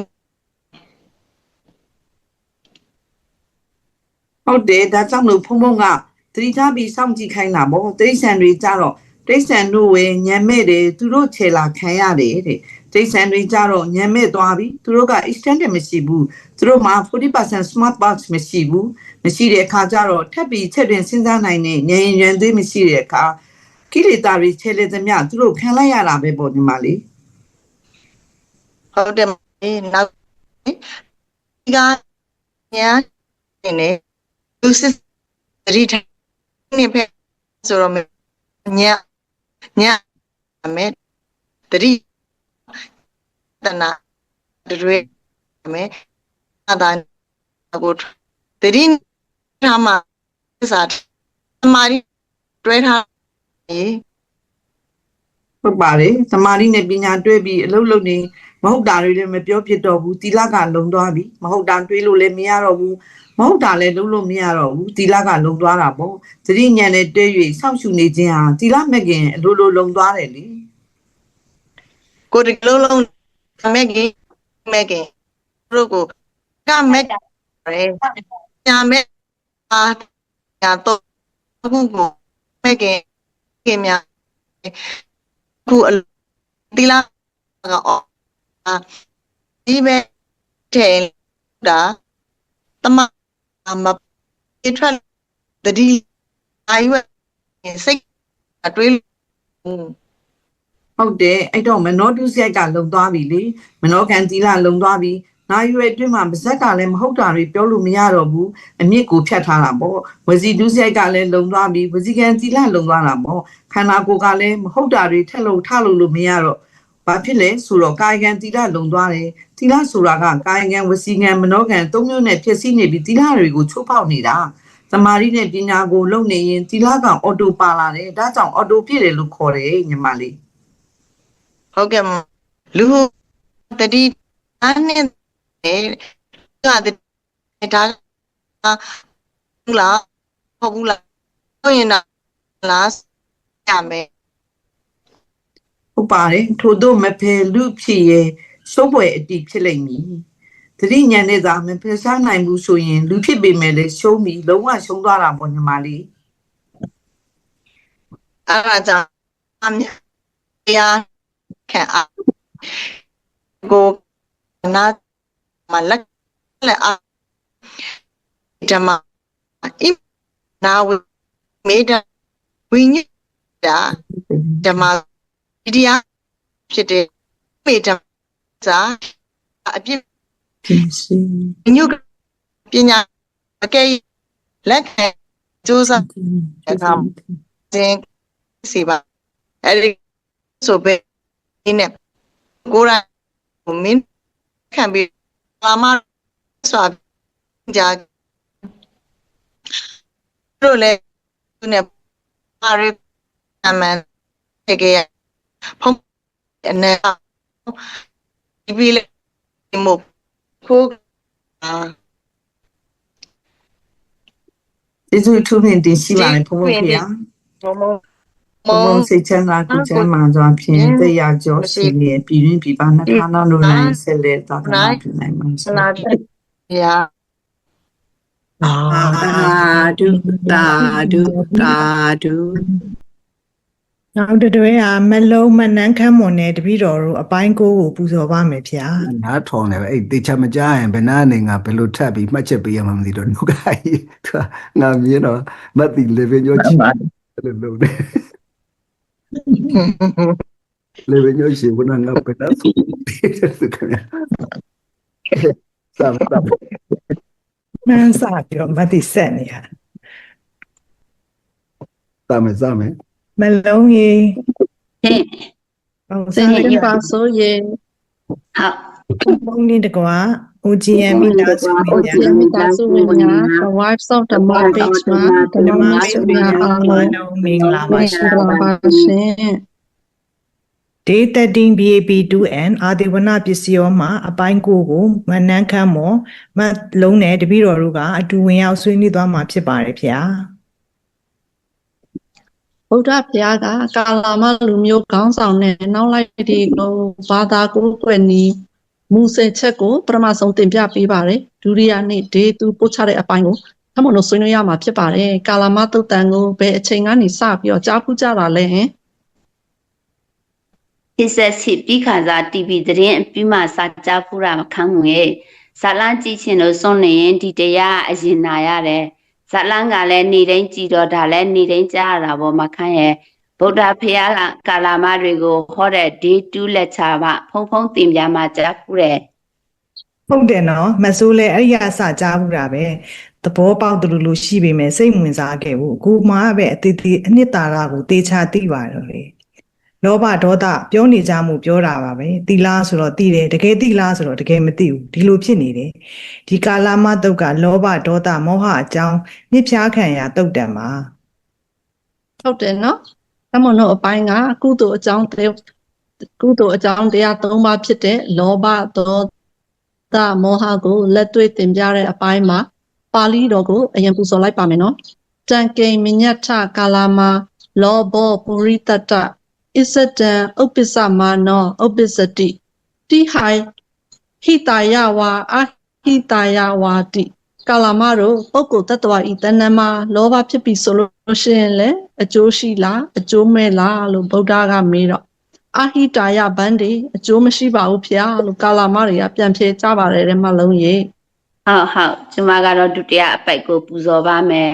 တံကေမိညထကာလာမဒေါသောပုရိတတဣသဒံဥပ္ပိဇမ္မာနောဥပ္ပိဇန္တိဟိတယဝါအဟိတယဝါတိကာလာမတို့ပုဂ္ဂိုလ်တ attva ဤတံမှာဒေါသဖြစ်ပြီဆိုလို့ရှိရင်လည်းအကျိုးရှိလားအကျိုးမဲ့လားအဟိတယဗန္တိအကျိုးမရှိပါဗျာတဲ့ မောဟနဲ့ပတ်သက်ပြီးဗုဒ္ဓဘုရားကာလမနဲ့အတူနဲ့အမေးဖြေလေးကိုမဆိုးကဆက်ပြီးတော့ပူဇော်ပါမယ်ရှင်တံကိမညထကာလမမောဟပုရိတဣဇတံဥပပစ္စမာနောဥပ္ပစ္စတိဟိတာယဝါအာဟိတာယဝါတိကာလမတို့ပုဂ္ဂိုလ်တ attva တို့ရဲ့တဏ္ဍာမှာမောဟဖြစ်ပြီလို့ဆိုရင်လေအကျိုးရှိလားအကျိုးမဲ့လားအာဟိတာယဗန္တိအကျိုးမရှိပါဘူးဖေ။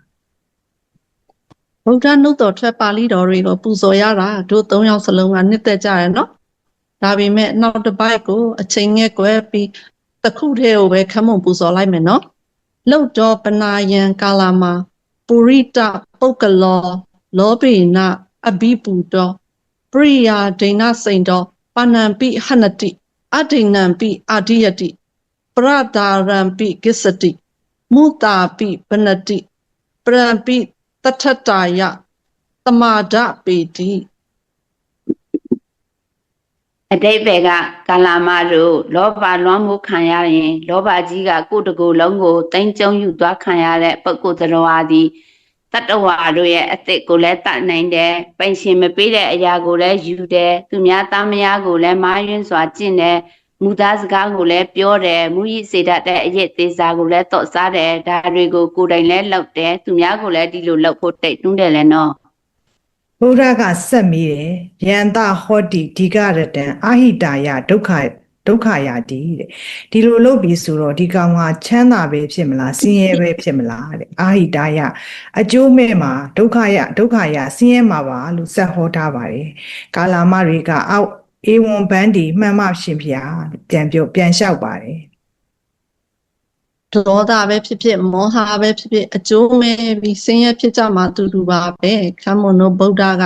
ကာလမတွေကိုအကုသိုလ်အကြောင်းတရားသုံးပါးဟောတဲ့စကားလေးကိုကိုယ်တိုင်နာကြားပြီးပါရင်နော်ဒါဟာဘာသာကောင်းကြောင်းကေမနိုင်ကြောင်းတစ်ခုမှမပါဘဲနဲ့ကာမဘုံတွေကလူသားတိုင်းဒီဖြစ်စဉ်တွေကအတူတူပဲမလားဖះလက်ထက်မှုဖြစ်တာမဟုတ်အခုလည်းဒီအတိုင်းပဲအရင်ကလည်းဒီအတိုင်းပဲဘာလူမျိုးမှာတော့ဖြစ်တယ်ဘာလူမျိုးမှာတော့မဖြစ်ဘူးဆိုတာမျိုးမရှိဘူးလေလောဘဆိုတာတချို့ကလေးပေါက်စတွေကတိတာတာမုံပေးရင်လက်နဲ့အပြည့်လိုချင်တာသူ့မုံလေးယူစားရင်ကြတော့မကြိုက်ဘူးအဲ့လိုမျိုးတွေရှိကြရလေနော် ဟုတ်တယ်နော်ကာမဘုံထဲမှာဉာဏ်ပညာရှိတဲ့လူသားတစ်ယောက်ဆိုရင်ဒီဖြစ်စဉ်တွေကအလုံးအတူတူပဲဘာသာနဲ့မဆိုင်ဘူးဆိုတာတန်းတည်သွားတယ်လူအလုံးရဲ့တရားမှာဖြစ်နေပါလားလို့တန်းနာလဲသွားမှာဒါကြောင့်လဲကာလမတွေကအရင်လူတွေလာပြောတော့ကသာအတာတကြီးနားထွန်တယ်ဘာမှပြန်မပြောဘူးအခုဖះကြတော့လက်ခံလို့တောထက်ထိလိုက်သွားတယ်ဖះကလည်းတကယ်ကြီးကိုတက်ကြွကြွနဲ့ပြောပေးတဲ့စကားတွေကသူတို့နေတထထက်ဖြစ်နေတော့လက်ခံကြတာပေါ့မဆိုးရဲ့ အခုလည်းဒီလိုရှင်းပြတာကြားရင်ထုံသားလို့လက်ခံကြမှာပါလေးလေးလက်လက်နဲ့ဘဝထဲမှာတီးဖို့ကလည်းလူပါသေးတယ်အခုခေတ်မှာအမားကြအမှန်ဖြစ်ဆိုသလိုအမားတွေနဲ့အသားကြနေကြတော့နည်းနည်းစင်ကျင်မှဖြစ်မှာဘုံကအရက်စိတ်လိမ့်နဲ့ဥပမာပေးထားတော့ငါကတော့အရက်လည်းမတောက်စလိတ်လည်းမတောက်ငါကတော့အေးဆေးပဲလို့စဉ်းစားနေလို့မဖြစ်ဘူးဘဝထဲကဖြစ်စဉ်တွေနဲ့ချိန်ဆစဉ်းစားကြည့်ရမယ်ကိုကတေချာမစဉ်းစားရင်လောဘကိုလက်ဆင့်ကမ်းပြီးနောက်မျိုးဆက်တွေကိုပါလောဘနဲ့ပြိုးထောင်မိရတာဖြစ်နေမယ်ဆက်ပြောပေးပါအောင်ဆိုရင် လောဘရဲ့နောက်ဆက်တွဲ consequence ဆိုးကျိုးတွေကလည်းမနှဲဘူးလေမနေ့ကအန်ဒီနန်စီကကလေးတွေပညာရေးမှာအားစိုက်ရတယ်ပြောတော့ကိုကစိုးကလည်းကလေးမေးဆိုတော့ပြောချင်တာလေးတွေရှိလာတယ်ပညာသင်တဲ့အခါပညာကိုတတ်အောင်တဲ့အတန်းမှာအဆင့်တရအောင်ကြိုးစားလို့ပြောမိတတ်ကြတယ်အဲ့ဒါမလို့လားမဆိုးရဲ့ပုံမှန်တော့စာရရင်အဆင့်တရမှာပေါ့လို့ထင်စရာပါပဲဒါပေမဲ့တယောက်နဲ့တယောက်ဉာဏ်ရည်ဉာဏ်သွေးမတူကြဘူးလေဒီတော့အဆင့်တဆိုတာအလွယ်တကူရနိုင်တဲ့သူရှိတယ်လို့မရတဲ့သူလည်းရှိမှာပဲမရတဲ့သူကိုအဆင့်တရမှာကောင်းမယ်ထင်ပြီးစူးစမ်းမလားရဲ့လို့မခံကျင်စိတ်ဖြစ်အောင်တွန်းမိတတ်ကြတယ်ဘသူအင်းစားပါလားပေါ့တချို့မိဘတွေဆိုကလေးကိုအမြဲ pressure ပေးနေတာဒါကိုအမြဲကြားနေရတဲ့ကလေးကစာကိုတက်မြောက်ဖို့တဲ့အဆင့်တရဖို့ပဲအရေးကြီးတော့တာပေါ့အဲ့ဒီရဲ့ consequence ကစာခိုးချမယ်တချို့ဆိုသူများကိုကောင်းကောင်းမဖြေနိုင်အောင်ကြိုးစားတယ်ဆရာမကိုကတ်မယ်တငယ်ချင်းချင်းလည်းမဝင်နိုင်မမျှနိုင်တော့ဘူးနင်ပါလဲငါပါလဲဖြစ်ကြရောဒီလိုကလေးတွေလုပ်ငန်းခွင်ထဲရောက်ပြင်ပလောကထဲရောက်လာခဲ့တဲ့အခါဘာတွေဖြစ်မလဲအခုကြုံတွေ့နေရတဲ့ဖြစ်စဉ်အချို့ကလူတွေကိုစစ်တမ်းကောက်ကြည့်တဲ့နေသမီးကြီးတို့မူလာတန်းကနေအထက်တန်းထိလာတိုင်းစာမေးပွဲရှိတယ်မိဘအများစုကကောင်းအောင်လုပ်ပေးနေတယ်လို့ထင်နေတဲ့ကိစ္စမှာကလေးတွေကိုလောဘဖြစ်အောင်ပြိုးထောင်မိရတာဖြစ်နေကြတာအခုတော့တတိထားမိလာတယ်အရင်ကသူတို့ကြည့်ရတာမှားနေတယ်လို့သိနေပေမဲ့ဘယ်လိုမှားမှမသိခဲ့ဘူးဟုတ်တယ်နော်မဆိုးသူမလည်းအဆင့်တရအောင်လုပ်လို့တော့ပြောခဲ့မိတယ်မရလည်းမချူမိတော့တော့ပါသေးရဲ့မဆိုးပြောသလိုဖြစ်နေတဲ့မိဘတွေသူမလည်းမြင်ဖူးတယ်တကယ်ကတမဝါယာမနဲ့အတတ်နိုင်ဆုံးကြိုးစားစာကိုတတ်ဖို့အရေးကြီးပြီးသူများထက်တာဖို့အရေးမကြီးဘူးဒီလိုမျိုးသိရမှာပေါ့နော်ဟုတ်တယ်ခလေးမရှိတဲ့ခမွန်ဘာမှသိမှာမဟုတ်ဘူးလို့တော့မထင်လိုက်နဲ့နော်ခမွန်ရဲ့ပတ်ဝန်းကျင်ကမိသားစုတွေကိုတတိထားပြီးကြည့်ဖူးပါတယ်မိဘကအပစားပေးတဲ့သူကလည်းပစားပေးတဲ့အလျောက်အနိကိုခံရတဲ့သူကလည်းသူ့အလျောက်လောဘကြီးတာဒေါသကြီးတာအနိုင်ကျင့်တာတွေတွေ့ရတယ်ခုနေ့ကအမတ်သူမိတာကိုဖုံဖြေတာလည်းကြားလိုက်ပါတယ်ပတ်ဝန်းကျင်ကြောင့်ဖြစ်တာများတယ်တဲ့မိဘကသားသမီးကိုဒီလိုဖြစ်စေတော့ရလို့မလုပ်ပေမဲ့နားမလဲတော့ကောင်းမယ်ထင်တာလုံးမိတာပေါ့တချို့ကလည်းဗီဇကိုကမကောင်းတာပါလေချဲ့ပြီးကြည့်ရင်တော့အများကြီးပဲခန့်မှုရေမဆိုးတို့နိုင်ငံမှာကြည့်ကိုဗစ်ကြောင့်ရတဲ့စိတ်ဒုက္ခကိုစစ်ကြောင့်ဖြစ်တဲ့စိတ်ဒုက္ခစစ်ဘေးရေဘေးငလျင်ဘေးနဲ့စိတ်ဒဏ်ရာရနေတဲ့သူတွေကနိုင်ငံတစ်ဝက်စာလောက်များရှိမလားမသိဘူးနော်ဒါကြောင့်မို့တတိထားကြည့်ကြော်တယ် Facebook မှာ comment တွေပေးတဲ့အခါ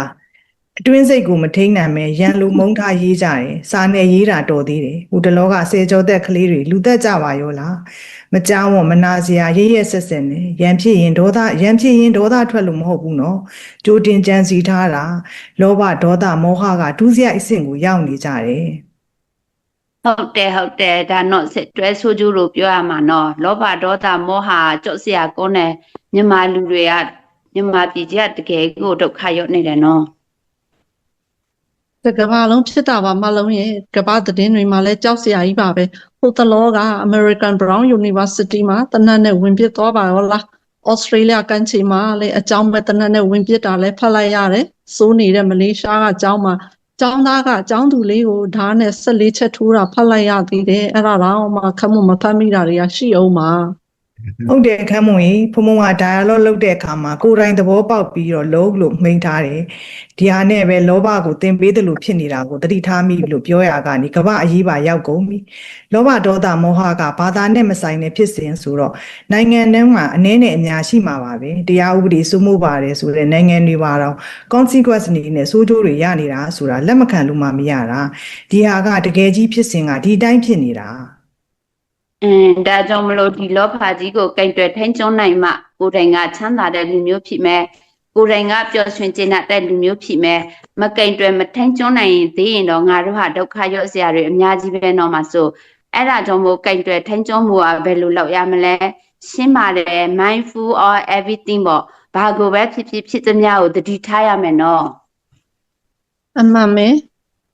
တတိထားမယ်ဆိုတော့ဘာဖြစ်သွားလဲလောဘလေးကအာပြော့သွားတယ်ဆက်ပြီးဝိပဿနာမဲ့နဲ့ကြည့်တော့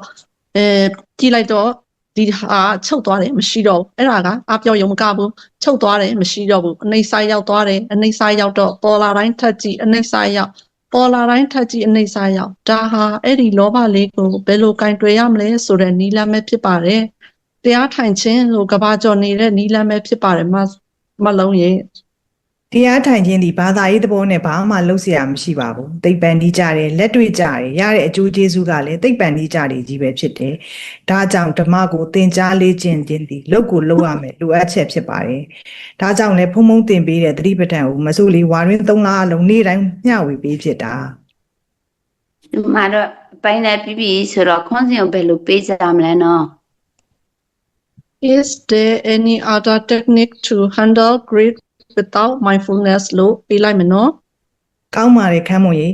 အမေကိုဖြေရရင်သတိပဋ္ဌာန်မပါပဲလောဘကိုကင်တွယ်ဖြေရှင်းနိုင်တဲ့အခြားနည်းလမ်းမရှိပါဘူးလို့ဖြေပြရစီဘုံဘုံဖျား ဘုံဘုံဖျားတပည့်တော်ရဲ့ဆက်လက်ပြီးပါရဗျာဘုံဘုံဖျားကိုရုပ်သိမ်းစွာကတော့ပါရဖျားဘုံကျမ်းမှာစွာဖြတ်တဲ့ရာဇဝင်ပါစီဖျား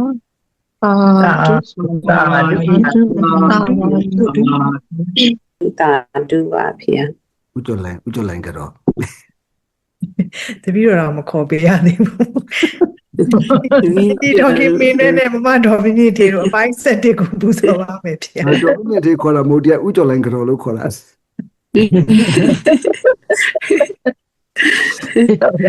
နာမည်မေ့တယ်ပြီးတော့ပူဇော်ပါတော့မယ်ဗျာ တော်မင်းဒီလေ ဆရာတော်ဘုရားနှင့်တကွာ Device of ဓမ္မမှာမိသားစုများနှင့် OGM မိသားစုများအားလုံးမင်္ဂလာအပေါင်းနဲ့ပြည့်စုံကြပါစေလို့နှုတ်ခွန်းဆက်တာဂါရဝပြုလိုက်ပါ၏ဗျာ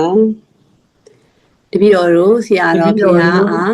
ယူတည်စွာရှိခိုးကြပါဗျာ တပည့်တော်တို့ရဲ့ Day 13 BAB2M အသေဝနာပတ်စရောဓမ္မလက်ချဆိုင်ရာ Dialogue Presentation ကို50မိနစ်16စက္ကန့်မှ55မိနစ်15စက္ကန့်အထိအပိုင်း7ကိုတင်ပြပူဇော်ခွင့်ပြုပါဖျား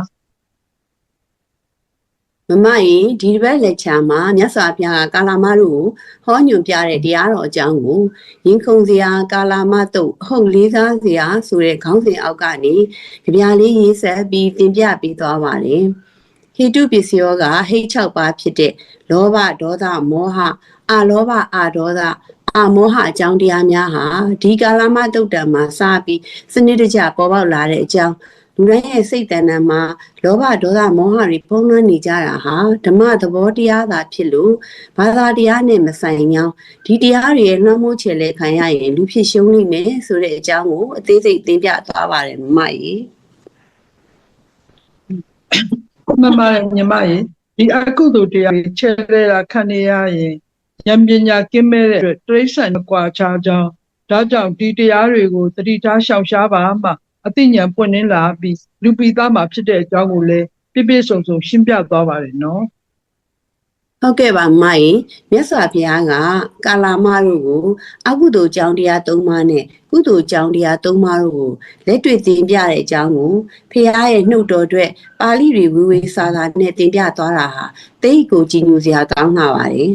လောဘကိုလည်းဖြစ်ရိုးဖြစ်စဉ်လောဘနဲ့ဒုစရိုက်မြောက်တဲ့လောဘတွေအကြောင်းနဲ့မှတ်သားနိုင်ရပါတယ်ဒါအပြင်ကုသိုလ်စိတ်12ပါးမှာဝေဒနာ2မျိုးနဲ့ဒိဋ္ဌိရဲ့အကြောင်းကိုလည်းရှင်းရှင်းလင်းလင်းနာကြားမှတ်သားရပါတယ်ရှင်ဟုတ်ပါတယ်ညီမလေးအမားတို့ dialogue လုပ်ရမယ့်အပိုင်းမှာတော့မြတ်စွာဘုရားကအကုသိုလ်အကြောင်းတရား၃ပါးနဲ့ပတ်သက်ပြီးမြတ်စွာဘုရားနဲ့ကာလာမတို့အမေးဖြေလုပ်ပြီးတဲ့အခါကာလာမတွေကဒီအကုသိုလ်တရားတွေအကြောင်းကိုနားလည်သွားကြလို့ဒီတရားတွေကိုဆွတ်လွတ်ဖို့ကုသိုလ်အကြောင်းတရား၃ပါးကိုဆက်ပြီးမြတ်စွာဘုရားကဟောကြားတာရဲ့အကုသိုလ်စိတ်12ပါးတွေကဝေဒနာစေတသိက်တွေနဲ့ဒိဋ္ဌိစေတသိက်အကြောင်းကိုရှင်းပြတာရဲ့ကိုတင်ပြပူဇော်သွားရမှာပါညီမလေးဟုတ်ကဲ့ပါမိုင်မြတ်စွာဘုရားကကာလမတွေနဲ့အကုသိုလ်အကြောင်းတရား၃ပါးဖြစ်တဲ့လောဘဒေါသမောဟတရားတွေရဲ့အကြောင်းပြန်လည်ဆွေးနွေးပြီးတဲ့အခါကာလမတို့ကဒီတရားတွေကိုလက်ခံလိုက်ကြပါတယ်ဒီအခါမှာမြတ်စွာဘုရားကယရာတုမေကာလမအတ္တနာဝဇာနိယာထဣမိဓမ္မအကုသလာလို့မိန့်ကြားလိုက်ပါတယ်ဟုတ်တယ်ညီမကြီးအတိပ္ပယ်ကကာလာမတို့ယတာအကျင့်အခါ၌တုမေသင်တို့သည်အတ္တနာဝကိုယ်တိုင်သာလင်ဇာနိယာထသိကြကုန်၏တဲ့ဣမေဓမ္မအကုသလာဒီတရား၃ပါးဖြစ်တဲ့လောဘဒေါသမောဟတို့ဟာအကုသိုလ်တွေဆိုတာမင်းတို့ကိုယ်တိုင်သိပြီးများလို့သိပြီးမို့လားလို့မြတ်စွာဘုရားကမေးလိုက်ပါတယ်ညီမကြီးဟုတ်ပါတယ်မိုင်ဆက်ပြီးတော့မြတ်စွာဘုရားကဣမေဓမ္မတာဝိဇာဣမေဓမ္မဝိညုဂရဟိတာဣမေဓမ္မသမတ္တာတမဒိဏအာဟိတာယဒုက္ခယတံဝိတ္တံတိဣမေဓမ္မတာဝိဇာလောဘဒေါသမောဟဆိုတဲ့ဒီတရား၃ပါးဒီအပြစ်ရှိသလားအပြစ်မရှိဘူးလားဆိုတာမိနုကိုယ်တိုင်သိပြီးဣမေဓမ္မဝိညုဂရဟိတာဒီတရားတွေကပညာရှိသူတော်ကောင်းတွေကဲ့ရဲ့တယ်ဆိုတာလေမိနုကိုယ်တိုင်သိပြီဣမေဓမ္မဤလောဘဒေါသမောဟဒီဟုသောအကုသိုလ်တရား၃ပါးကိုတမတ္တာစောက်တည်သည်ရှိသောတမာဒိဏကျင့်သုံးသည်ရှိသောအဲ့ဒီလောဘဒေါသမောဟ၃ပါးကိုစောက်တည်ပြီးကျင့်သုံးပြီဆိုလို့ရှိရင်အာဟိတာရအကျိုးမဲ့တဲ့ဒုက္ခရဆင်းရဲခြင်းဖြစ်တယ်ဆိုတာဟုတ်ပါသလားလို့မေးလိုက်တဲ့အခါမှာကာလာမတို့ကမှန်ပါတယ်ဟုတ်ပါတယ်ဖေဟာလို့ဖြေလိုက်ပါတယ်မမကြီးအထတုမေကာလာမတို့အထထိုတို့ဖြစ်လင်တုမေသင်တို့သည်ထိုဖြစ်လင်ထိုတို့သင်တို့သိပြီလို့ဒီဆိုလို့ရှိရင်တဲ့တုမေဤတရားတွေကိုသင်တို့သည်ပဇာဟေယာထစွညကုန်လောဒီလောဘဒေါသမောဟတရားတွေကိုစွန့်ပစ်ကြပါဖက်တွယ်မထားပါနဲ့လို့မြတ်စွာဘုရားကမိန့်ကြားပါလေဟုတ်ကဲ့ပါမိုင်ဒါကိုအချုပ်အနေနဲ့ပြောရရင်တော့ကာလာမလူမျိုးတို့ဤတရားတို့ကအကုသိုလ်တရားတို့ဒီဤတရားတို့ကအပြစ်ရှိသောတရားတို့ဒီဤတရားတို့ကပညာရှိတို့ကဲ့ရဲ့အပ်သောတရားတို့ဒီဤတရားကိုပြည့်စုံစေအပ်စောက်တည်အပ်ကုန်သည်ရှိသောအစည်းပွားမဲ့ခြင်းငါဆင်းရဲခြင်းငါဖြစ်ကုန်၏ဟုသင်တို့သည်မိမိတို့ကိုယ်တိုင်ပင်တည်သောအခါ၌မူပယ်စွန့်ကုန်ရ၏လို့အဓိပ္ပာယ်ရပါတယ်ရှင်ဟုတ်ပါပြီညီမကြီးအကုသိုလ်တရား၃ပါးကိုဟောပြီးတော့မြတ်စွာဘုရားကကုသိုလ်အကြောင်းတရား၃ပါးကိုဆက်ပြီးဟောပါတယ်။ဒါကြောင့်အမားတို့သင်ခဲ့တဲ့ဟိတုပစ္စယောတွေကဟိတ်6ပါးအကြောင်းတရားကဒီကာလာမသုတ်လို့ခေါ်တဲ့ကေသမုဒ္ဒိသုတ်မှာစပြီးပေါ်ခဲ့တာပဲနော်။မှန်ပါတယ်မိုင်ကုသိုလ်အကြောင်းတရား၃ပါးတွေကအာလောဘနဲ့ပတ်သက်ပြီးမြတ်စွာဘုရားကတန်ကိမညထကာလာမအာလောဘောပုရိတတဣဇတံဥပ္ပိစမာနောဥပ္ပိစတိဟိတာယဝါအာဟိတာယဝါတိဟိတာယဗန္တိအလုဒောပနာယံကာလာမပုရိသပုဂ္ဂလောလောဘိနအနဘိဘူတောအပရိယာဒိဏစိတ်တော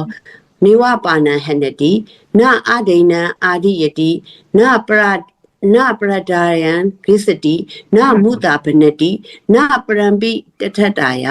တမတပေတိယန္တာဟောတိဒီဂရတံဟိတာယဒုက္ခယာတိဧဝံဗန္တိအဓိပ္ပာယ်ကတော့ကာလာမတို့လူတယောက်ရဲ့အတွင်းတရံမှာအလောဘဆိုတဲ့ လောဘမရှိခြင်းဖြစ်ပေါ်လာခဲ့လင်ထိုသူတို့၏အကျိုးစီးပွားအလို့ငါဖြစ်သလားဒါမှမဟုတ်အကျိုးမဲ့အလို့ငါဖြစ်သလားလို့မြတ်စွာဘုရားကမေးတဲ့အခါကာလမတို့ကအရှင်ဘုရားအကျိုးစီးပွားအလို့ငါဖြစ်ပါတယ်ဘုရားလို့ပြန်ဖြေပါတယ်ကျန်တာလေးကိုဆက်ပြီးအဓိပ္ပာယ်ဖွင့်ပေးပါဦးမကြီး ကောင်းပါပြီညီမကြီးမြတ်စွာဘုရားကကာလမမင်းသားတို့လောဘမရှိသောထိုသူသည်လောကဤလွှမ်းမိုးခြင်းကိုမရသဖြင့်သူ့သက်ကိုလည်းမသက်သူ့ဥစ္စာကိုလည်းမခိုးသူတစ်ပါးသားများကိုလည်းမပြစ်မှားမှန်မှန်သောစကားကိုလည်းမဆိုတော့ပဲသူတစ်ပါးကိုလည်းထိုကဲ့သို့ပြုမှုလာအောင်တိုက်တွန်းခြင်းမပြုတော့ပါဘူးဒါဆိုရင်သူတို့ရဲ့အကျိုးစီးပွားနဲ့ချမ်းသာခြင်းအလို့ငါဖြစ်ပါလိမ့်မယ်ဆိုတာဟုတ်ပါသလားလို့မေးတော့ကာလာတို့ကမှန်ပါတယ်အရှင်ဘုရားလို့ပြန်ဖြေပါတယ်ညီမလေးကြီးဟုတ်ကဲ့ပြည့်စုံလိုက်တာမကြီးဒါကတော့အလောဘနဲ့ပတ်သက်တာပေါ့အာဒေါသနဲ့အာမောဟလည်းဒီလိုပဲလာမှာပေါ့နော်ဆဲပြီးတော့မြတ်စွာဘုရားကယရာတုမီအတ္တနာဝဇာနိယာထဣမိဓမ္မာကုတလာဣမိဓမ္မာအနာဝိဇ္ဇာဣမိဓမ္မာဝိညုပတ္တထာဣမိဓမ္မာသမတ္တာဓမ္မာဒိနာဟိတာယဒုက္ခယတံဝိတ္တန္တိတိဣမိဓမ္မာကုတလာဣတရားဟာဒီတရားဟာကုသိုလ်ဖြစ်တယ်ဣမိဓမ္မာအနဝိဇ္ဇာဒီတရားဟာအပြည့်ကင်းတယ်ဣမိဓမ္မာဝိညုပတ္တထာပညာရှိသူတော်ကောင်းတို့ချီးကျူးတယ်ဣမိဓမ္မာသမတ္တာစောက်တည်သည်ရှိသောတမာဒိတာကျင့်သုံးသည်ရှိသောဟိတာယအကျိုးစီးပွားကိုဖြစ်စေတဲ့ဒုက္ခယချမ်းသာဒုက္ခကိုဖြစ်စေပါတယ်တဲ့မကြီး ဟုတ်တယ်ညီမလေးအင်္ဂလိပ်စကားအတိုင်းဆိုရင်တော့ benefits and happiness ပေါ့အထတုမေကာလာမတို့အထထို့သို့မင်းတို့ကိုယ်တိုင်သိရာခါ၌တုမေသင်တို့သည်ဥပတ္တမဇအဲ့ဒီတရားကိုနိနိကကနေ၍အဲ့ဒီတရားကိုချင်းကပ်၍ဝိရိယထကျင့်သုံးကြကုန်တော့တဲ့အဓိပ္ပာယ်ကတော့ဒီတရားကိုမင်းတို့ကိုယ်တိုင်သိပြီးဒါကတော့ကောင်းတယ်ဒါတော့အပြစ်မရှိဘူးဒါတော့ပညာရှိသူတော်ကောင်းတွေချီးကျူးတယ်ကျင့်သုံးကြည့်တဲ့အခါမှာလဲကောင်းကျိုးချမ်းသာတွေဖြစ်တယ်ဆိုလို့ရှိရင်ဒီတရားကိုမင်းတို့နိနိကကလက်ခံကျင့်သုံးပါတော့လို့မြတ်စွာဘုရားကမိန့်ပါတယ်ညီမလေးကြီးဟုတ်ကဲ့ပါမိုင်ဒီနေရာမှာကာလမတို့ကိုဟောတဲ့အကုသိုလ်တရားတွေဖြစ်တဲ့အကုသိုလ်12ပါးတွေကဝေဒနာစေတသိက်နဲ့ဒိဋ္ဌိအကြောင်းလဲဘုံဘုံကထပ်ဖြည့်ပြီးသင်ပြသွားပါတယ်အကုသိုလ်12ပါးတွေကသောမနတနဲ့ဒေါမနတတို့ဟာဝေဒနာစေတသိက်တွေဖြစ်ပါတယ်မိုင်ဟုတ်တယ်ညီမကြီးဒိဋ္ဌိအကြောင်းပြောရမယ်ဆိုရင်ဒိဋ္ဌိ62ပါးရှိတယ်မို့လားဒီဒိဋ္ဌိ62ပါးရဲ့အခြေခံမူလစင်မြစ်ကသက္ကာယဒိဋ္ဌိလို့သင်ခဲ့ရတယ်လေတကယ်တော့ဒီသက္ကာယဒိဋ္ဌိဆိုတာမေတ္တာဖို့တာဒိဋ္ဌိလို့လည်းခေါ်တယ်ညီမလေးရဲ့ဟုတ်ကဲ့ပါမိုင်ကျမတို့တွေကဗုဒ္ဓဘာသာဆိုတော့ကံနဲ့ကံရဲ့အကျိုးကိုနားလည်ကြတယ်မလားနားမလဲတောင်းမှကိုယ်တိုင်ကဗုဒ္ဓတရားကိုအသေးယူထားတော့ကံနဲ့ကံရဲ့အကျိုးကစတင်ကြပြီးသားယုံကြည်ထားပြီးသားလေဒီတော့ကမ္မတက္ကတာတမာဒိဋ္ဌိရှိနေတယ်ဒီလိုရှိတဲ့အတွက်ကုသိုလ်အကုသိုလ်ကနေထဲမှာတော့လုံးချလေလိုက်နေမှာပဲဒါပေမဲ့ဒီကံကြောင့်တရားတွေသိနေတော့အကုသိုလ်လုပ်တဲ့အခါမှာထိမ့်သိမ့်လုပ်တာပေါ့လေဒါကြောင့်လောကထဲမှာတော့ဗုဒ္ဓဘာသာဝင်ဟာလောကဒိဋ္ဌိအနေနဲ့ရှိမနေဘူးပေါ့ဟောသဘောပေါက်ပြီညီမကြီးဒါဆိုရင်လူတိုင်းမှာသက္ကာယဒိဋ္ဌိရှိတော့မေတ္တာဖို့တာဒိဋ္ဌိရှိတယ်ဒါပေမဲ့လောကဒိဋ္ဌိဆိုတာကတော့ဗုဒ္ဓဘာသာမှာမရှိဘူးဒီလိုဆိုလိုတာမဟုတ်လားဟုတ်ပါတယ်မကြီးပြီးခဲ့တဲ့လက်ချာတော့ကညီမလေးဒေါက်တာဆွန်းဆန်းအေးမိတယ်မလားမကောင်းမှန်းသိရနဲ့မကောင်းတာတွေလုပ်နေတာဒိဋ္ဌိကရတန်ပြိုဖြစ်နေသလားလို့တကယ်တော့သူကလောကသဘောတိုင်းဆိုရင်ဒိဋ္ဌိကရတန်ပြိုမဟုတ်ဘူးဒါပေမဲ့မေတ္တာဖို့တာတဲ့ဒိဋ္ဌိကတော့သူ့မှာရှိနေတယ်ဆိုတဲ့အဓိပ္ပာယ်ပေါ့သူကိုယ်တိုင်ကကံနဲ့ကံရဲ့အကျိုးကိုယုံထားပြီးသားဖြစ်နေတော့ဒိဋ္ဌိကရတန်ပြိုတော့ဖြစ်နိုင်တော့ဘူးပေါ့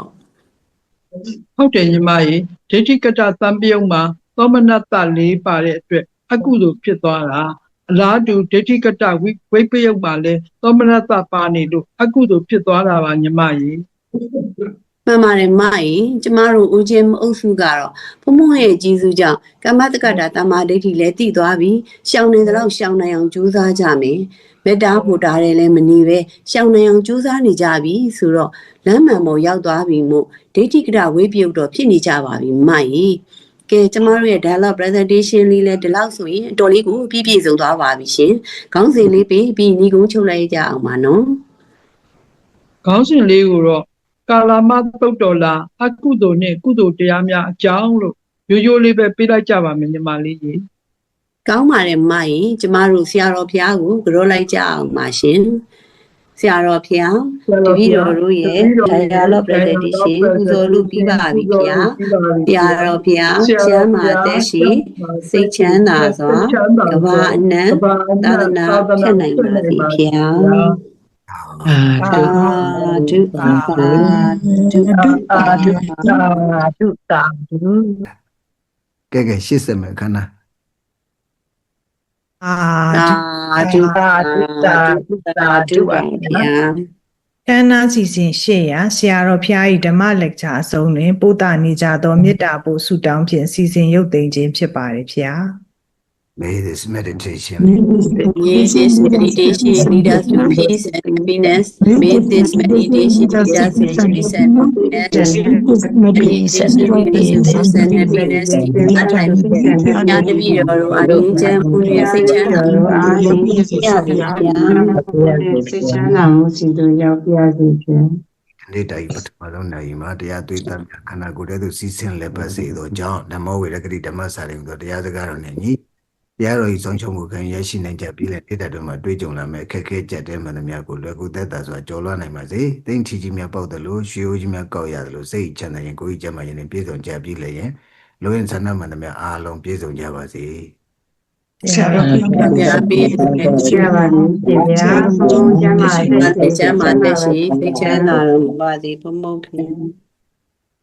ခန္ဓာစီစဉ်900ဗုဒ္ဓသာသနာစီရန်တိတ္တု3ကြိမ်ရွတ်ဆိုကအခမ်းအနားပြီးဆုံးကြောင်းကြီးညာခြင်းတို့ဖြစ်ပါတယ်ဗျာ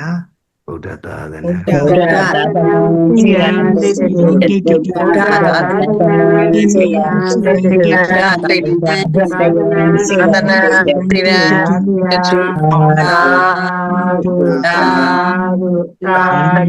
နာ